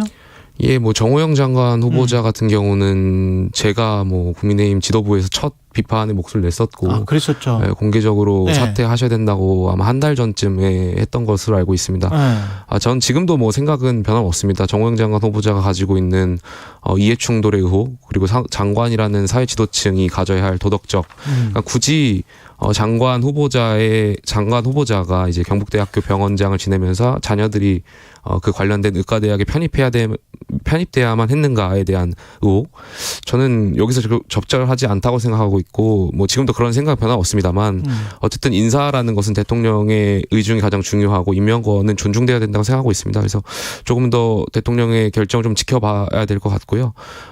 그다음에 한동훈 장관 후보자 같은 좀 다른 케이스라고 생각됩니다. 그래서 물론 지금 조국 전 장관과 비교되는 분 중에 가장 한 분으로 알고 있는데, 오늘 또 인사청문회가 있다 보니까 또 따님을 둘러싼 의혹과 또 검수완박에 대한 본인의 생각 두 가지를 좀 크게 오늘 의혹 그 인사청문회에서 볼 것 같은데요.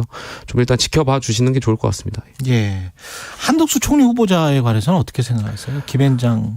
저는 처음에는 많은 언론에서 의혹이 있었어서 좀 인사청문회 과정을 잘 지켜봤는데요. 문재인 정부가 내세웠던 7대 인사 배제 기준에 저는 해당되지 않는다고 생각되고 있고, 또 과거 로펌에서 근무한 경험을 문제를 많이 민주당에 삼았는데 이 부분도 저는 어느 정도 해소가 됐다고 생각됩니다. 그렇기 때문에 빠른 시일 안에 민주당에서 총리 후보자를 인준을 해주셨으면 좋겠다고 생각하고 있습니다. 예. 그리고 아까 저 지역별 판세 중에서 경기도 같은 경우는 어떻게 생각하고 계십니까? 경기도가 1,390만으로 굉장히 많은 우리나라 인구를 보유한 곳이고요. 또 저희한테는 굉장히 중요한 곳이기 때문에, 왜냐하면 지난 대선에서 저희가 경기도에서 졌거든요. 이번 경기도지사의 중요성 굉장히 크다고 보고 있고요. 지금 각종 여론조사에서 뭐 이렇게 경쟁적으로 많이 뜨거운 선거를 보여주고 있는데, 이번 분당갑 이제 안철수 위원장이 출마하시면서 또 인천의 이재명 후보께서 또 출마하시면서 경기도지사 선거가 많은 국민들께 이렇게 관심을 받지 않을까 생각하고 있고, 그런 측면에서는 좋게 평가하고 있습니다. 왜냐하면 지방선거가 대통령 선거에 비해서 투표율이 저조한데 많은 국민들께서 좀 관심을 가지고 경기도지사 선거를 좀 적극적으로 해주셨으면 좋겠습니다. 그리고 이제 집무실 이전을 한단 말이죠. 그리고 관저도 뭐 몇 달 안에 그렇게 할 거고, 그렇게 되면 이제 교통체증이랄지, 그다음에 5월 10일부터 6월 1일까지 이 사이에서 약간 좀 뭐 시스템의 삐걱거림, 그런 것도 좀 걱정되지 않습니까? 국민의힘 내부에서는? 뭐 처음부터 잘할 수는 없을 거라고 생각되고 있고요. 말씀하신 대로 시행착오를 겪어 나가겠죠. 그런데 대통령 당선인께서 청와대를 국민들께 드리겠다라는 의지가 워낙 강하셨기 때문에 이 의지를 좀 약속을 지킨다는 측면에서 많은 국민들께서 평가해 주셨으면 좋겠습니다. 예. 마지막으로 문재인 정부 5년 어떻게 평가하시는지? 물론 평가는 뭐 박하게 하겠죠. 뭐 갈라치기를 하셨고 선동을 하셨고 내로남불의 상징이었죠. 근데 어쨌든 저는 대통령직 국가 원수에 대한 존중은 필요하다고 생각하고 있고요. 뭐 평가는 좀 이렇게 부정적으로 드리고 싶지만 그래도 그럼에도 불구하고 대통령께서 참 고생하셨다라는 말씀 드리고 싶습니다. 김용태 국민의힘 최고위원이었습니다. 고맙습니다. 네, 감사합니다. 예.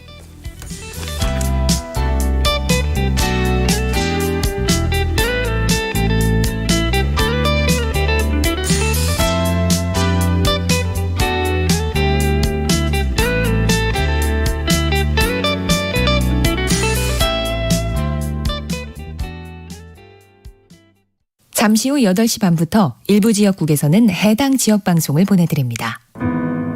그대를 만나고 그대와 마주보며 숨을 쉴 수 있어서, 경제쇼를 만나고 경제쇼와 함께 할 수 있다면 우리의 삶은 달라집니다.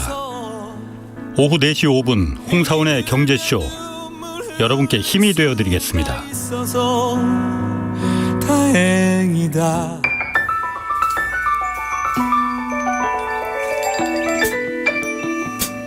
부족해도 괜찮아요.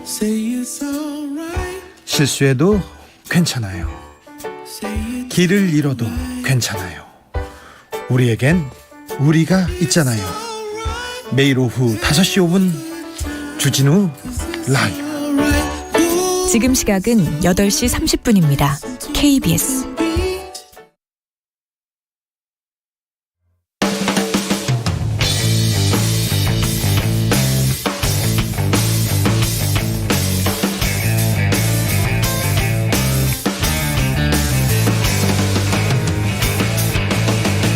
최경영의 최강 시사.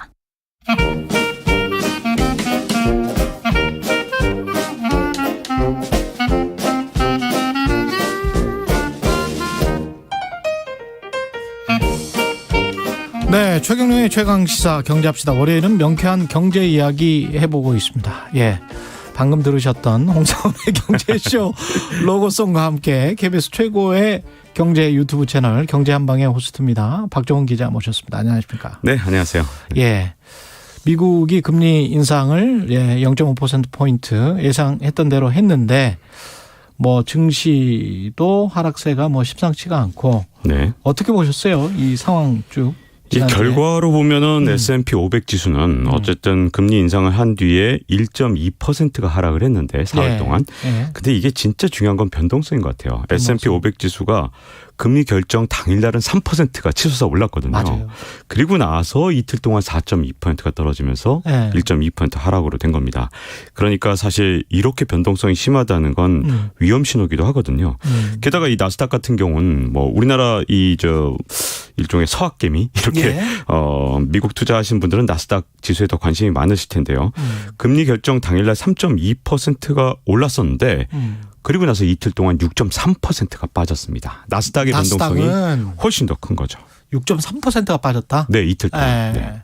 그럼 나스닥이 이렇게 크게 빠진 것은 코로나가 끝나간 여러 가지로 해석할 수 있을 것 같아요. 기술주에 관한 밸류에이션이 코로나19 상황 2년 동안에 너무 높아졌었다라는 그런 자기 반성 뭐 이런 거 투자자들의 그런 것일 수도 있고. 시장 스스로가 또 일종의 제자리를 찾아가는 그런 모습에서 나스닥이 더 훨씬 더 크게 반응하고 있다고 봐야겠죠. 아니면 또 코로나가 끝나가니까 이제 좀 밸류 가치주 쪽으로 돌아가야 되는 거 아닌가? 경기도 조금 좀 안 좋아질 수도 있다고 하는데 뭐 이런 또 어떤 뭐랄까 안전에 관한 심리 이런 것도 있나요? 일단은요. 제가 보기에는 지금 현재 상황이 약간은 증시 자체가 이 조건 반사를 하는 그런 모습이거든요. 조건 반사. 파블로프의 개 실험 기억하시잖아요. 그러니까 종을 자꾸만 울리면 이제 개가 군침을 흘리는 모습. 이게 지금 파블로프의 개의 실험인데 그렇죠. 이게 사실 연준이 계속해서 종을 울려왔단 말입니다. 뭐냐 하면 연준에서 공개시장위원회를 열면 FOMC 회의를 열기만 하면 항상 시장에 선물을 줬거든요. 그러니까 이번에도 어떤 현상이 있었냐면 연준에서 이제 처음에 이제 0.25%포인트를 금리를 인상했을 때 뭐 연준이 또 분명히 이번에도 선물을 줄 것이다. 일종의 종을 울리는 그런 느낌이한 거죠. 그래서 FOMC 회의가 열리기 전에도 대체로 미국 증시가 상승하는 모습을 보여왔고 또 일단 금리를 빅스텝이라 그래서 0.5%포인트나 올렸는데도 불구하고 이건 분명히 선물일 거야. 이렇게 해석하는 일종의 좀 조건 반사의 현상이 최근에 계속되고 있거든요. 지난해 하반기부터 사실 연준은 서서히 매로 변신했는데 너무 오랫동안 비둘기, 선물을 주는 비둘기로 익숙하다 보니까 지금 상황이 어떻게 보면 시장이 계속해서 연준의 바뀐 것에 대해서 적응해 가는데 시간이 걸리는 그런 상황인데요. 앞으로도 이런 현상이 한두 번은 더 반복되지 않을까 하는 걱정이 좀 있습니다. 사람 대중 투자자의 심리가 거기를 못 쫓아가는 게 있네요. 제롬 파월 같은 경우에 0.75%포인트와 관련해서는 그 영어로 말하면 액티블리. 그러니까 적극적으로는 생각하지 않고 있다. 여기에 지금 그날 당일 환호하면서 확 올랐었단 말이죠. 그러니까 지금 말씀하신 딱 그거네. 무조건 선물로 해석해 보는 거죠. 일단. 선물 줄 생각이 없는데 연준은 변했거든요. 완전히 매로 변했는데 그걸 투자자들이 지금 이해하는데 그걸 깨닫는데 좀 시간이 걸리는 상황인 것 같습니다. 완전히 매로 변했습니까? 저는 현재로서는 완전히 매로 변한 상태라고 보여지고요. 물가가 잡힌다는 게 보여지면 다시 비둘기로 변하겠지만 그건 연준도 지금 모르거든요. 그렇지. 그러니까 언제 잡힐지 모르죠. 그 잡히는 게 눈에 보여야 다시 이제 원래 파월 의장이야 진짜 뭐 비둘기 중에 비둘기잖아요. 예. 원래 비둘기로 돌아오는데 지표를 봐야 되거든요. 근데 예. 파월 의장도 확인 못한 걸 지금 시장에서 자꾸 선물로 해석하는 건 약간은 좀 무리가 있는 상황인 것 같습니다. 완전히 매로 변했다. 완전히 매로 변했다면은 증시의 하락 추세는 좀 길어지겠네요. 하락 추세는 몰라도 적어도 예. 대세 상승으로 다시 돌아오려면 비둘기로 변한 것이 다시 확인되는 그 순간이 돼야 되지 않을까 하는 생각이 좀 들죠. 우리 아까 나스닥이 왜 그렇게 많이 떨어졌는지 설왕설래 한번 해봤습니다만 어떻게 생각하세요? 과거 20년 전에 뭐 닷컴 버블과 비교하는 사람들도 있던데 그 정도입니까? 이 닷컴 버블하고 비교하기에 아주 좋은 지표가 있습니다. 쉴러 PE, 우리말로 하면 쉴러 퍼라고 해야 되는데 쉴러퍼네. 미국 사람들은 퍼라고 안 하고 예, PE라고 하니까요. PE 레이쇼. 쉴러 PE 레이쇼. 근데 이 쉴러 PE를 지금은 꼭 아셔야 되는데요. 한번 검색해 보세요. 쉴러 PE 치면 많이 나옵니다. 근데 이게 뭐냐면 쉴러라는 교수, 로버트 쉴러 교수가 노벨 경제학상을 받은 분인데 자산 가격에 대해서 조예가 깊은 분이죠. 사실 노벨 경제학상 받은 분 중에서 부동산 주가에 관심 있는 분이 별로 많지가 않은데 부동산 지수 만드는 분. 네, 이분 또 부동산 지수도 만들었습니다. 그것도 나중에 언젠가 또 기회 되면 말씀드리겠습니다만 지금 중요한 쉴러 PE 지수 이게 어떤 거냐 하면 보통 주당 순이익을 보통 이제 퍼를 계산할 때 주가를 주당 순이익으로 나누잖아요. 그렇죠. 근데 이 주당 순이익을 10년 평균 주당 순이익으로 나누면 쉴러 PE 지수가 나옵니다. 10년 평균으로 다시 나누는 거죠? 네, 왜냐하면 기업의 이익이라는 건 뭐 예를 들어 코로나19가 갑자기 문제가 생겨서 뭐 갑자기 반도체가 엄청 팔리거나 뭐 이럴 수 있잖아요. 그렇지. 근데 그거 1, 2년밖에 안 가니까 10년 평균을 해버리면 이 지수가 상당히 신뢰할 수 있는 지수로 변하거든요. 저는 퍼는 별로 좋아하지 않지만 PE는. 근데 쉴러 PE 지수는 상당히 신뢰할 수 있는 지수로 보거든요. 근데 이제 S&P 500 지수 전체를 놓고 쉴러 PE를 계산을 해보면 어떤 식으로 되냐면 닷컴 버블 때 이게 지수가 45까지 갔거든요. 근데 이게 원래 평균은 17 정도입니다. 17. 네, 17 정도가 미국의 S&P 500 지수가 한 140년 동안 17에서 왔다 갔다 했어요. 근데 미국 역사상 140년 중에서 딱 4번 25를 넘은 적이 있습니다. 자, 그럼 그게 뭐냐가 중요한데 첫 번째가 대공황이에요. 대공황 때. 좀 무시무시하죠. 여기 나오니까 30이었습니다. 30. 네, 그리고 닷컴 버블 45. 그러니까 미쳤다 이런 얘기가 나오는 게 닷컴 버블만한 진짜 버블은 없거든요. 그리고 글로벌 금융위기 때 26이었습니다. 26. 자, 이게 세 번째 25를 넘었던 거고요. 25를 지금 넘었습니다. 얼마까지 갔었냐? 38까지 갔어요. 그러니까 지금 많이 갔네. 닷컴 버블이 제외하면 가장 높았었는데 그러면 이제 지난주 금요일 또 제가 계산을 해왔죠. 보니까 계산이 아니라 그 표를 봤습니다. 그랬더니 이게 32가 나오더라고요. 지금도? 쉴러 PE 지수를 제가 확인을 해보니까. 마이너스 6% 정도 하락했다고 하는데도. 지금 이렇게 하락을 한 상태에서도 32입니다. 그러니까 여전히 대공황보다 높은 수준이라. 지금 S&P 말씀하시는 거죠? 네. S&P 500 지수의 쉴러 PE 지수입니다. S&P 500으로 항상 계산하거든요. 대충. 그러면 17에서 32면 거의 절반이 더 떨어져야 된다는 얘기인데? 그게 진짜 두려운 얘기인데요. 근데 이제 좋은 점과 나쁜 점을 얘기하자면 일단 닷컴 버블에 비교하자면 45까지 갔던 거에 비해서 이번에 이제 이번도 버블이라고 불러야죠. 왜냐하면 이게 쉴러 PE 지수가 25를 넘으면 그건 뭐 미국 역사에 140년 동안 4번밖에 없었으니까 이걸 버블로 안 부르면 버블이 뭡니까? 그렇죠. 이거 버블 맞아요. 제가 보기엔. 근데 이 버블의 강도는 닷컴 버블이 45여서 미국 역사상 가장 높은 수치였고요. 요번에는 38까지밖에 안 갔었고 그리고 지금 산자에 32니까 조정을 상당히 받았다는 건 분명히 좋은 점입니다. 근데 여전히 불안한 점은 뭐냐면 금리가 사실은 그동안 어땠었냐면 2020년 7월 달에 그때 10년 만기 국채 금리 이게 시장 금리 보통 지표로 많이 쓰잖아요. 미국 금리로. 근데 그때 0.5%였어요. 미국의 10년 만기 국채 금리가. 근데 지금 이게 3.1이 넘었단 말입니다. 그렇죠. 그래서 금리가 지금 어떤 식으로 변한 거냐면 6배나 올라간 거예요. 그러니까 그동안 쉴러 PE가 아무리 높아도 미국의 이제 수많은 이제 저명한 투자자들이 금리가 낮았으니까. 네, 금리가 낮았으니까 투자할 게 없어요. 네, 38이라도 다른 거 투자할 게 없지 않냐? 그럼 국채 사냐? 이런 식으로 지금까지 논리를 만들어 봤거든요. 근데 지금 이제 국채 금리가 사실상 이제 정상 범위 내로 점점 접어들었고요. 자칫하면 이게 오버슈팅이라 그래서 일시적으로 더 많이 올라갈 수도 있는 상황이기 때문에 약간 그 점에서는 슐러 P가 32나 된다는 건 약간은 불안한 상황. 그래서 닷컴 버블하고 비교했을 때 버블의 강도는 낮지만 경제적 환경은 조금 더 나쁜 게 아닌가 하는 생각이 약간 듭니다. 그래서 장군멍군하는 게 하나씩 있어요. 거기다가 이제 기업 이익이 P라는 게 이제 프라이스 어닝 레이시오이기 때문에 네. 주가에 비해서 어닝이 고평가가 이제까지 됐다면 어닝이 그 고평가에 맞게 좀 이익이 기업 이익이 많이 올라와 줘야 되겠죠. 네네 그렇죠. 근데 단기간에 그렇게 올라올 수가 없잖아요. 사실. 10년 평균이란 말입니다. 슐러 P는. 그러니까 10년 평균을 올리려면 예. 진짜 오랜 시간이 걸리겠죠. 그러니까 지금 32는 역사적 평균인 17까지 언제 내려갈까 약간 걱정은 돼요. 정상금리가 됐을 때 그래서 사실은 이제 많은 미국의 이제 저명한 투자자들 중에서 이제 걱정하는 사람들이 뭐라 그러냐면 이게 정상 P 수준, 슐러 P 수준으로 혹시 떨어지게 되면 조정이 좀 크게 오지 않을까 이게 두려워하는 분들이 가끔씩 있는데요. 아마 저처럼 슐러 P를 자주 보는 분들이 아닐까 싶습니다.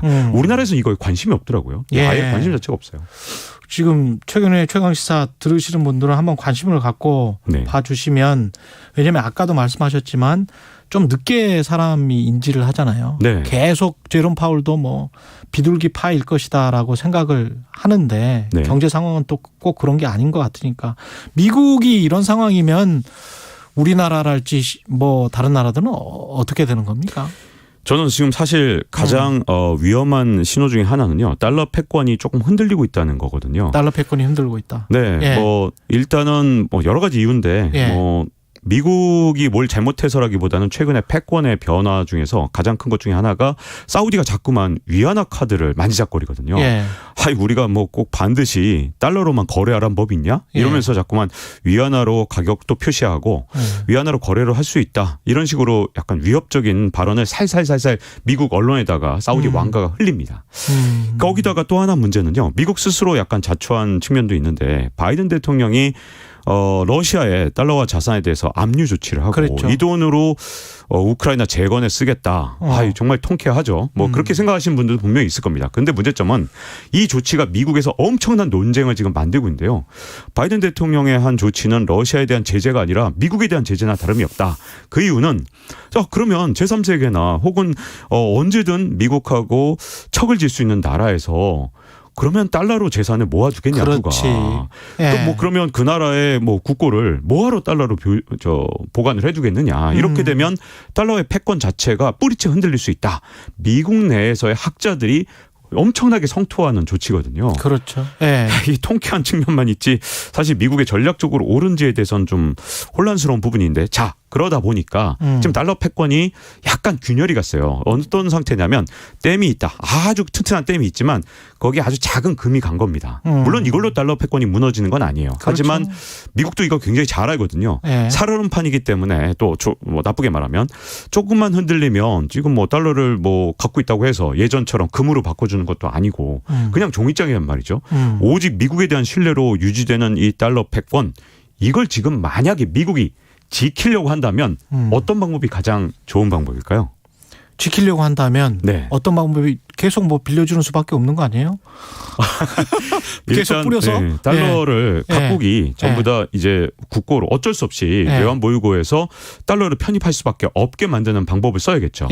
그 뭐 작은 방법은 뭐냐면 작은 수단으로는 자꾸만 긴축을 하는 겁니다. 그럼 긴축을 하면 달러가 자꾸만 귀해지겠죠. 그럼 달러가 귀해지면 항상 이런 자산을 오히려 역으로 서로 지금 달러를 구하려고 하게 될 겁니다. 자, 이거보다 좀 더 강력한 조치는 뭐냐면 몇 개 나라가 무너지는 거예요.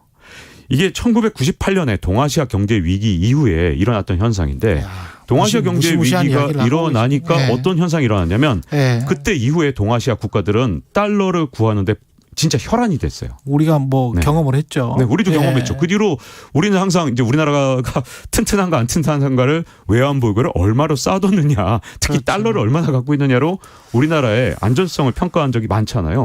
그 이유가 뭐냐? 동아시아 외환 위기 때문이거든요. 그래서 조금 더 강력한 방법은 이머징 국가들이 몇 개가 무너지는 겁니다. 지금 말씀하신 게 이제 달러 스마일 같기도 하고, 글로벌 맞습니다. 경제가 아주 불안하고 이러면 오히려 미국 달러의 가치가 올라가는 그런 현상을 지금 말씀을 하시고 있는 것 같기도 하고. 그렇죠. 달러 스마일이라는 용어도 있죠. 그래서 이제 미국 연준 입장에서는 사실은 가장 좋은 지점은 뭐냐면 이머징 국가 몇 개만 딱 무너지고 그만두는 건데 그렇지. 그렇게 딱 될 리가 없거든요. 그렇죠. 그러니까 달러 풍기를 못 일으켜도 문제인 거고 그러면 달러 패권이 분명히 이번에 금이 간 게 점점 더 구멍이 커질 거예요. 그래서 풍기는 반드시 일으켜야 되는데 묘하게 이머징 국가 몇 개만 무너져야 되는데 꼭 그게 또 하필이면 선진국 몇 개까지 무너뜨린다. 예를 들어서. 그러면 또 안 되죠. 그러면 또 안 되거든요. 네. 그래서 미국 입장에서는 지금 아주 교묘한 줄타기를 요번에 1, 2년 내에 해내지 않는다면 달러 패권. 최근에 아세요? 이스라엘이 위안화를 지금 확대하고 있는 거? 아, 그래요? 네. 이스라엘도? 충격적이죠. 충격적입니다. 미국의 절대 우방이었던 이스라엘이 지금 달러 대신 위안화를 더 훨씬 늘려놓고 있습니다. 게다가 코로나19 이것도 지금 오미크론 변이 때문에 미국에서 약간 이야기가 있고 전쟁은 끝나지 않았고 그다음에 중국과는 뭐 과거처럼 그런 관계가 아니란 말이죠. 네. 트럼프 이전의 관계는 아니란 말이죠. 미국이 할 수 있는 수단이 많지 않네. 네, 그럴 것 같습니다. 지금 많지 않죠. 긴축 외에 특별한 수단이 없습니다. 그러면 우리도 이제 호황이 끝나고 불황으로 가는 그런 상황이 그런 예상을 하면서 조금 좀 경제 참여자들도 그런 생각을 해야 되겠네요. 일어나지 않기를 원하지만 대비는 약간 해둬야 되는 그런 상황이 아닐까 싶습니다. 조금씩. 네. 예. 재밌게 들었습니다. 지금까지 KBS 박종훈 경제전문기자였습니다. 고맙습니다. 네, 고맙습니다. 이 시각 교통정보입니다. 서울 시내에서는 동부간선도로 성수분기점 방면 도봉 지하차도 중간에서 성동분기점까지 정체고요. 강변북로 구리 방면 행주대교에서 한남대교까지 막힙니다. 이 구간 지나는데 1시간 10분 정도 걸립니다. 올림픽대로 하남 방면 행주대교에서 방화대교까지 막히고요. 더가 성산대교에서 한강대교까지 정체입니다. 수도권 제일수단고속도로 일산에서 판교 방면 구리에서 광암터널까지 14km 막힙니다. KBS 교통정보센터에서 유하영입니다.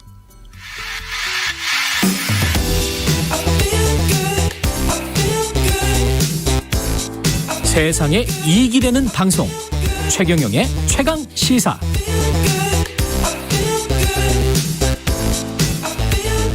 네, 이게 지금 한두의 문제가 아니고 어느 정권이든 부모 찬스라고 불리는 입시 부정이 늘 반복되고 있는데요. 새 정부 장관 후보자들 역시 마찬가지. 왜 이런 일들이 반복되고 있는지 20년 넘게 대치동 일타 강사로 활동해 왔던 조장훈 작가 연결돼 있습니다. 안녕하세요.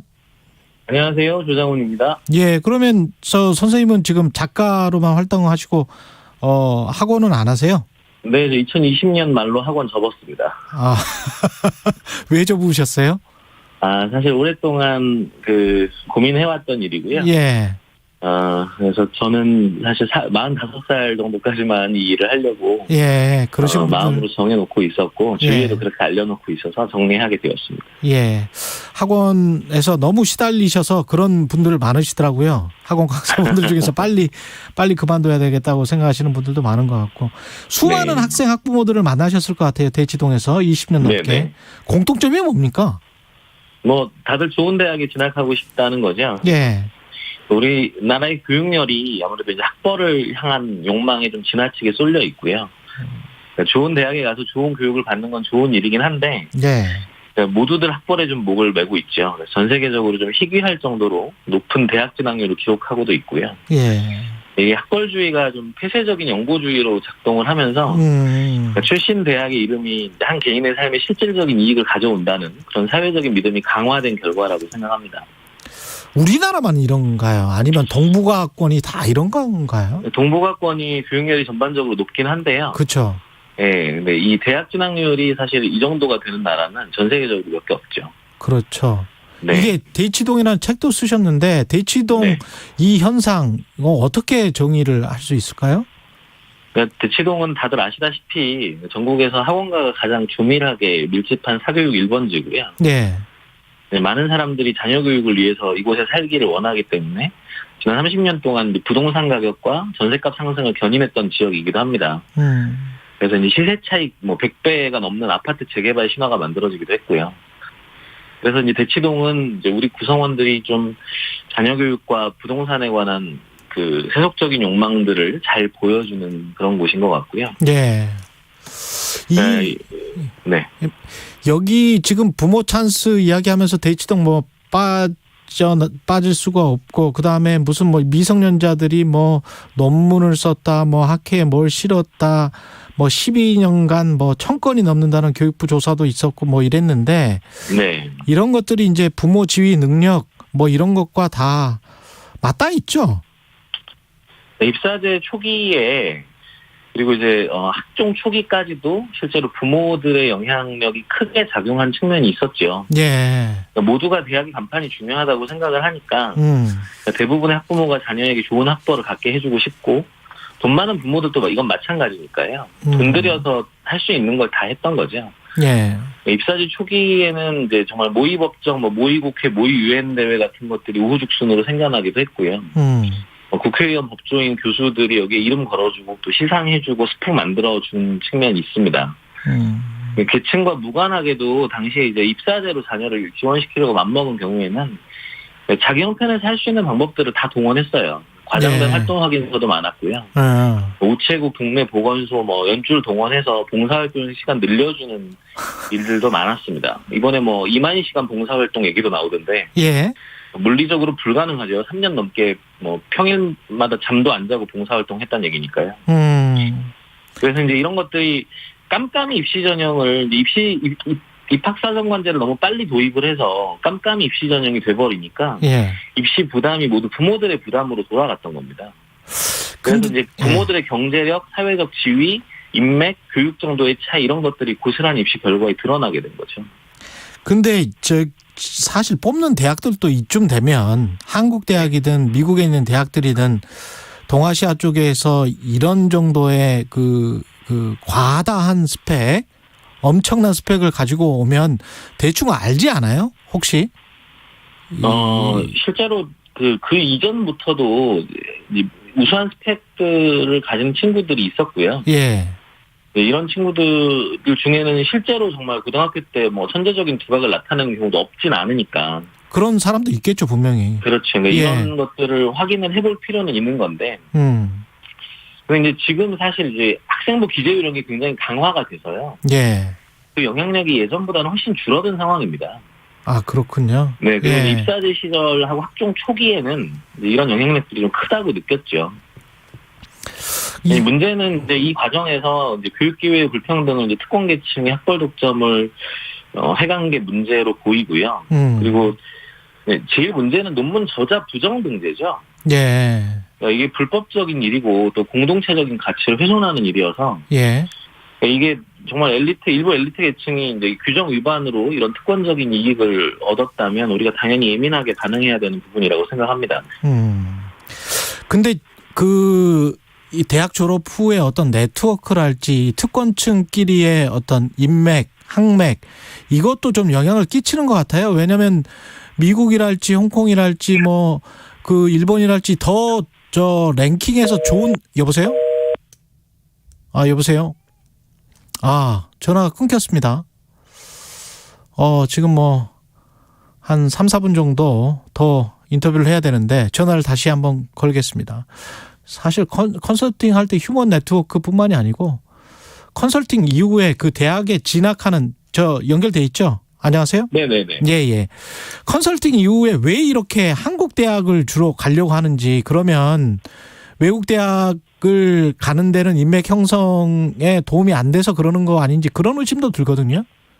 지금 이제 문제가 되고 있는 그 경우의 케이스는 국제학교에 재학 중인 학생이고요. 그렇죠. 네, 그러니까 이게 인천과 제주에 한 5개 정도의 국제학교가 있는데 대단히 좋은 여건을 제공해서 상류층들이 선호한다고 알려져 있고요. 이게 원래 외국인 학교인데 실제로는 대부분 이중국적 자녀나 내국인 학생이 많죠. 높은 수업료를 받아서 귀족 학교가 되고 있다는 비판이 있었습니다. 그런데 이 학교 학생들은 과반 이상이 이제 외국으로 대학을 가고요. 세계 100대 대학 이내에 들어가는 이제 명문 대학에 진학하는 학생의 비율이 과반이 넘는 것으로 알려져 있습니다. 거기에서 또 자기들만의 리그를 만들 테고. 그럴 수도 있겠죠.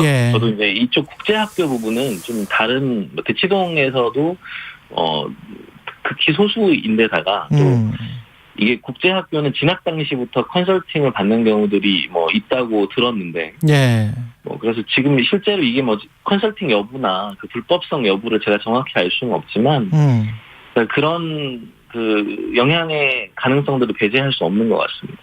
예, 이게 저 입시제도 자체에 문제가 있다고 보십니까? 아니면 어떤 문화적인 것 때문에 그렇다고 보십니까? 네, 현재 우리나라 입시제도는 그 당시의 문제 제기들이나 필요성들을 반영을 해서 교육적으로 가치 있는 제도들을 도입해온 결과거든요. 근데 문제는 이게 더 나아지질 않았던 거죠.